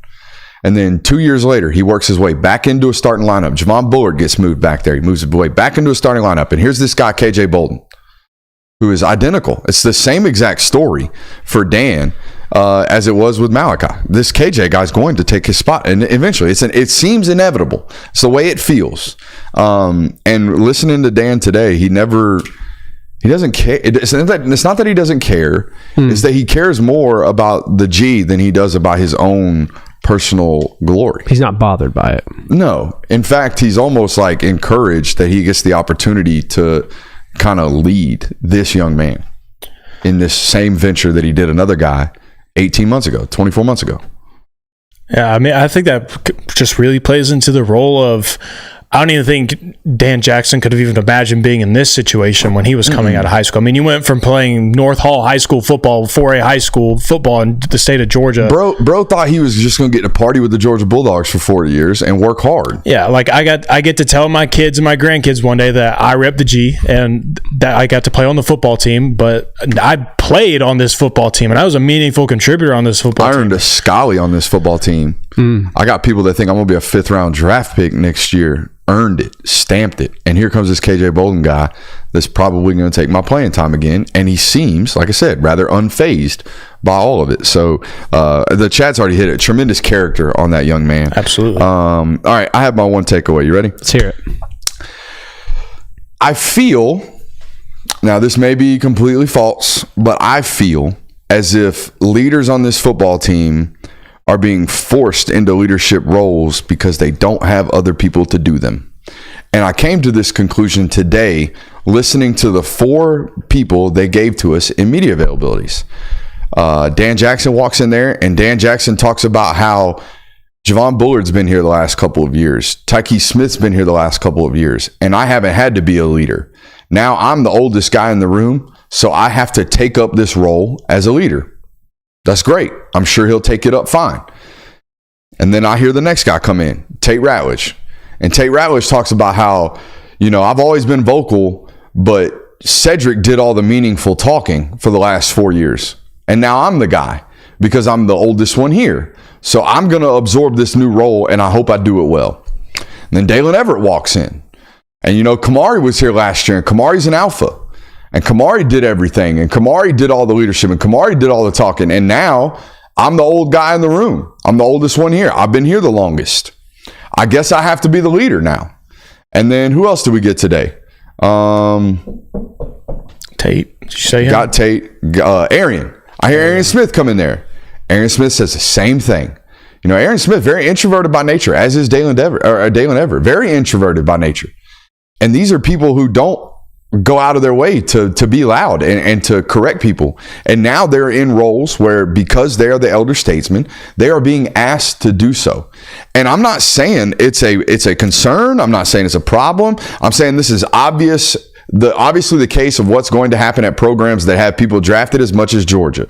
But Georgia has constantly had people drafted, and we go into years where we know who the alphas are. And I ask you today, I ask you right now, listen to this show. Who is the guaranteed, bona fide, outspoken leader, willing, guaranteed, you know for a fact, will get in someone's face and correct them? Carson Beck's not that. Tate Ratledge talked about it today. He's not that. C.J. Allen doesn't strike me as that, but maybe he develops into that. Malachi Starks is not that. Mykel Williams is introverted by nature. They need to find somebody, and somebody needs to not just absorb the role, but take the role. You know what I'm saying? Where I'm not just going to lead because I'm the older guy in the room. I'm going to lead because, by God, that's what God put me on this planet to do. I am a leader by nature. And I don't know where that's at. And again, I don't know if it's a problem because they're uber talented and they have a bunch of experience on the football team. So maybe it doesn't matter. But eventually, somebody's got to be the captain of this football team, the unadulterated, unfiltered captain of this football team. Yeah, and I don't think it's that they don't have leadership qualities. All those guys definitely have this. I don't think it's that you have the boisterous leaders that you've had the past few seasons and what made those teams so great, which could necessarily be a problem. It might be why you're seeing all the off-field issues go on right now, because there isn't someone who's snapping and saying, all right, guys, we need to lock in and do this, which it could be an issue. It could not be an issue. It's something to pay attention to. I don't think you're presenting it as a way that this is a problem right now, but it's a unique situation in the football program because you're right. I was just recounting in my head. There always has been at least that one guy that A, was there the year before, was in a prominent position the year before, and B, was kind of outspoken. I feel like Chris Smith was probably this in 2022, especially after that mass success. In my mind, it went kind of Monty and then Nakobe. And then after Nakobe, it was Bullard and that group. Mm-hmm. And now you're kind of, like I say, you're kind of looking at, especially defensively. Like offensively, the unit works together, but defense is a very emotional thing. Yes. And it takes somebody to perturb the unit or get the unit going. And you need somebody. You need somebody to be that spark. I see some great suggestions, right? Like Jalen Walker. Jalen Walker's the son of a football coach. I don't think Jalen Walker's ever raised his voice. I don't. And again, these aren't bad things. It's just something to pay attention to where we're entering a season. And if I told you right now, hey, who's the unadulterated leader of this football program? Who is the guy of all guys? You don't have an answer. And I'm not saying you have to. I'm just saying we don't. And maybe it's not something you figure out until live bullets are flying, and maybe it sparks that in somebody. Maybe that's what it takes for somebody to step up and feel like that, because I feel like leadership is not something that should be artificially given to you. It's not something that you, like, people talk about passing the torch to one another. I don't think it should be that. I think that leaders just kind of emerge naturally, like that because that's what they're born to do. That's what they're supposed to do. That is your personality, and I think that's where your best leaders come from. And that's what got me listening to 4 guys today. 4 of the 7 that he was willing to present to us already, right? We've already got Carson at SEC Media Day. We got Malachi, we got Mykel. Of the 7 guys he's put in front of us, the words "I've got to become a leader" have come out of their mouth far more than "I've always been this guy." Mm-hmm. You know what I mean? And that's something that I'm paying attention to, and I would imagine it's something that coaching staff is very well aware of. You know, and I know who it's going to be in 2 or 3 years. In 2 or 3 years, it's going to be KJ Bolden's team. It's going to be JJA's team. It's going to be the other young players who I know are very, very vocal human beings. It's just we're in this wave of Georgia players where a lot of them are soft-spoken is the wrong word. A lot of them are internally motivated, which they've recruited internally motivated people for a long time as part of the reason of their success. But some of us have to be externally motivated to get everyone else up and with the juice. I agree. So I don't think it's going to be like you're not going to lose a game because of this. No. But do you survive Auburn last year without an elite leader? No. See what I'm saying? Yeah. I think those things are where we're going to learn. And maybe that's when they're forged. You know what I mean? Maybe in those battles. I remember coming on this show Monday after Auburn and talking about how calm Cedric was on the sideline. Do you remember? Where I was like, he was singing Miley Cyrus in the middle of the 4th quarter. They're down 7. Like, what? This dude is really calm. And all of his teammates were really calm. And they went out and they performed and they won. And that type of stuff is palpable when you're near it. You know what I mean? When you're around it, you can feel that shit.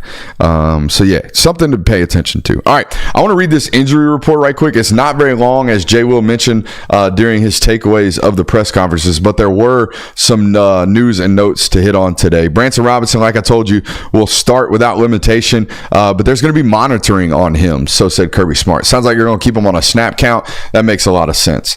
Jordan Hall has a tibia stress fracture. This is Kirby's words. Has a tibia stress fracture that we ended up doing surgery on.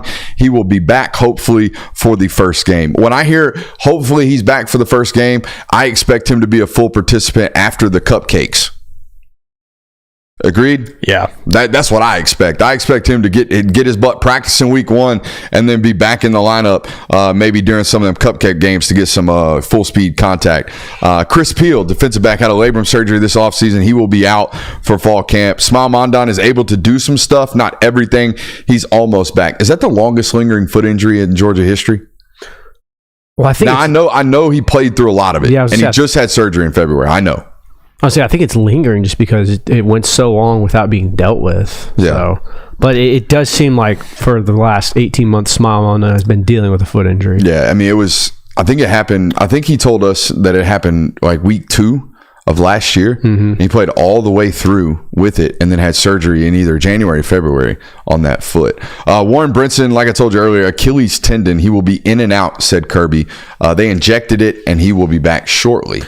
What does that mean? What, they injected it? Well, yeah. Like, first off, like, what kind of injury do you have your Achilles other than rupturing it? I don't know, but anytime I hear Achilles for a 300-pounder, I'm nervous. Yeah, that's why I'm like nervous. When I heard Achilles, I was like, shit. But then he said we injected it and he'll be okay soon. Like, what kind of injury? Also, is that? what did they inject it with? I don't know. Michael's special stuff. Michael's special stuff? That was just water, though. Maybe a little sauce? Yeah, but he doesn't have to know that. It's Ron Corson's special stuff. That's true. Actually, you know what? Ron Corson, the GOAT? At his job, absolutely. I think so, too. Ron Corson, probably the best athletic trainer that I've ever heard of. I don't know anybody that's had another Ron Cortisone. I couldn't. That Ron Cortisone. That's crazy. Yeah, a pretty short injury report for normal years. I feel like last year this list was 9, maybe 10 deep. Yeah, there were starters. Yeah, quite a few starters on the injury report. Oh, and then remember that Clemson game a couple years back? Holy shit! The whole roster was whole roster was banged up, and then Tate blew his foot out in the first possession. I mean, it was nuts. Come out of that game 10-3 was crazy. Thank God for Brock Bowers. That's right. And Chris Smith. Mm-hmm. And Glenn Schumann's film studies. Ooh. Because Chris Smith jumped on that like crazy. Mm-hmm. I remember doing remember the film study we did with him during G-Day? Yeah. That was so fun doing that. I wish we could do more of that stuff, but NFL players are pretty busy, unfortunately. That was before he got drafted too. So I've been told. That's how it feels playing on Heisman mode and CFB 25. It feels like playing 2021. They just Georgia. read everything. They jump everything. It's tough. Yeah. Old Glenn Schumann giving the nugs on the sideline. Yeah, man. Read me like a book. All right. We still have something left here. Oh, surprise game on the schedule. Yeah. So whose suggestion here was this? I got it. I'll preview it. So every year we look at the Georgia football schedule.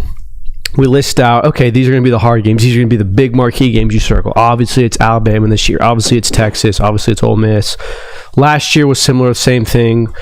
But it seems like once you actually get into start playing the season, there's always that game that comes out and we're like, hey, wait a minute, this is a top 15 matchup now, or this is number 1 versus number 1. We've had examples of this the last 3 seasons. 2021 was Arkansas. 2022 was Tennessee. Last year was Missouri, where that was a game for the SEC East. Like, if you didn't win that game, there's a good chance you weren't going to Atlanta. So, and that was a surprise. So I think kind of looking at it now, what's the game this year that you think could be that game when you go, wait a minute, we're here and now this is a very important game that we have to actually really try for? Check this out. Auburn opens the season with Alabama A&M, Cal, New Mexico, Arkansas, and Oklahoma. All five games at home. Okay. Auburn might be 5-0. Auburn very well. You think Oklahoma and Jackson Arnold going to do well in that voodoo's den that is? No, in their first SEC game. That game reeks of the top 25 matchup that nobody saw, and Georgia just gives them a bludgeon. Just destroys them. Look, gosh, that's what Arkansas was in 2021. But I'm saying, like, Auburn, looking at Auburn on the schedule right now, it's like, okay, that's Auburn. They never win in Athens, but that very well could be a top 15 team by the time they come to Athens. And man, it's set up so perfectly because if they beat Oklahoma, oh my gosh, people are going to be riding the wave with you, freezing them. Oh, yeah. Oh, they're going to be talking about it so Peyton much. Thorns throws for 3 bills. And oh, by They the win way, by 2 scores. it's the week after you play Bama. So depending on what happens in an Alabama game, like the Auburn game could have some major importance to it. Sneaky trap game. Well, mine, I think it's Georgia Tech. Oh, Lord. You're buying the Haynes King, huh? No, if you would let me finish my thought, my bad, you my might bad, buy into my the bad. stock a little bit. All right. I think that it's this game because with how Georgia's schedule is built, it's looking at Alabama, it's looking at Texas, and it's looking at Ole Miss. And if we can get past Tennessee, we can take a breath of fresh air for a little bit. Like, we feel like we have some time to breathe. That's kind of how the schedule has felt for the last 5 or however long Georgia Tech has sucked.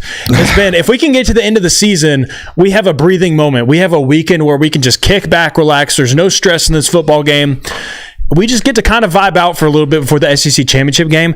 I don't think that it's going to be that this year. I think it's going to be, you're going to have to get through this tough schedule. And then Georgia Tech might be 7-4 at this point in the season, but it's going to be a tougher game than what you thought. It might not be. And last year's game was this a little bit, but it didn't feel like that going into it. It's been that way for the last 2 years, honestly. I think that this year it's going to kind of feel that way going into it of, we're probably going to win this football game, and we very easily could win it very handily. But there's going to be a little bit of first quarter stress, second quarter stress a little bit, where you kind of have to care about this game more than you have in the past. Thinking about that game reminds me of the last time Georgia Tech beat Georgia at home. I think that was Mark Rick's one of the last. 2016, Kirby's they beat first year. Kirby's first year. All right. So the second to last time. When I watched 2014. This is when I knew Mark Rick was cooked. And I think he got a whole nother year after this. But I think there was 27 seconds left on the game clock. Georgia's up by 2. Okay. Instead of kicking the ball deep, he kicks a squib kick. They drive down, kick the field goal, force overtime. Bro, that's not even the worst part. That's not even the worst part. The pooch kick was bad. But I don't think people at home that weren't in stadium realized what Mark Rick did prior to Blair Walsh hitting a 57-yarder. Do you know what happened? When? Tech's running the 11th guy onto the field. Like, they're about to get a penalty to make a 57-yarder into a 62-yarder. Play clock's down to 3. Dude's at the numbers, sprinting onto the field. Mark Rick calls a timeout because he thinks he's going to ice the kicker. He saves them a delay of game. He saves them not enough men on the field. I remember this now. He saves them 5 yards. Blair Walsh makes that by the tip of his you-know-what. Blair Walsh was Blair Walsh is the Georgia kicker. Yeah, I think it was maybe Harrison Butker. Whoever it was. That kicker would not have made that had Mark Rick not blown up a timeout thinking that he was icing. He wasn't icing. He was helping them. It was crazy. Yeah. And yeah, that was not a good time to be in the Georgia fan section. No, I was there for that game too. That was Nick Chubb fumbled on the 1, I think. Weird game. That was when Damian Swan had that and a pick 6 in that football game. It was the fumble return. Damian Swan had a stripped the guy and brought it back 99 yards. No, it would have been Nick Chubb because he would have been hurt. Nick Chubb was not hurt in 2014. That was his freshman year. But I thought 2015. No. Okay. Mark Rick, we beat Georgia Tech 14-3 2015 because it was in Atlanta and Mark Rick was fired at that point. Just football historians over here. No chance Florida gives you a run, right? That's such a tough question. There's no chance that game's impactful at the point of hey, this is a top 25 matchup now, but it could. It's an Billy could be coaching for his job though. Yeah, Billy could be coaching for his job. Or it could be an interim coach. You could have the interim coach that has a team fired up again. There's so many variables that could happen in that game that you have no idea what to expect. Other than Georgia's roster is better than Florida, you should beat them handily no matter what. But I don't know. I agree with you on the fact that Tech could be one of these games where it's hey, we're only winning by 1 score halfway through the second quarter. What's going on here? But I don't think you're going to get to the end of the season. People are hey, this Georgia Tech game might have national implications. No, and that's what I was trying to get at. Again, they very well could be 7-4, but I just think that it's a surprise game for a reason because you don't see it coming. And I think that if there ever was one, I think that's one to label, just again because of how the schedule is constructed. That's one that it might be surprising because you think you're out of the clear, you're out of the woods, and you can kind of focus on if you're going to Atlanta, you're going to Atlanta. But that last game could be one that kind of sneaks up on you a little bit, and it's like, golly, man, we still had one more to get through. And again, you could still win by 40, but I think it could still be a prize game as well. How realistic is it that a Tennessee game is one of these types of games? It has been the last several years. Right. I'm a little more bullish on Tennessee than most people are. Right. I mean, I'm not like 11-1 bullish, but I'm 9-3 top 5 team in the SEC bullish. Yeah, I mean, there could very well be a 2-loss team when they come to Athens, and that's a top 20 matchup at that point, and that's a big deal, especially after you're coming off of the road game against Ole Miss. Unless Tennessee figures out some answers in the secondary, I just, especially for that for that Georgia matchup specifically, especially this year, Carson Beck going into year 2. If you can't find any answers in your secondary this year, if you don't improve, I don't care how good you are on offense, because Carson Beck and Georgia are going to be even better on offense in that football game. It's weird because this is one of those schedules where there's so many, and we're still very early into it. Like, by the time we come to this Tennessee game, we'll have more answers about the team as a whole. But there's a lot of like, well, this could be an issue here, or this could be a problem. I feel like you have that more than ever this season. Too many Band-Aids at critical positions, right? They're relying on transfers at corner, tight end, tackle, wide receiver, safety. They got a bunch of guys they had to fill out last year through the portal. Right. 2 tight ends out of the portal, 2 wide receivers out of the portal, 2 corners out of the portal, a safety out of the portal, a defensive lineman out of the portal. They took 11 guys that they need to play immediately. 9 guys that need to play immediately for that roster to fill out. But who's to say they won't? You know what I mean? I'm good. You guys good? Yes, sir. Hey, shout out to the new sponsors. Y'all go show some love to them. New sponsor. We'll announce a new one pretty soon. Love you guys. Bye.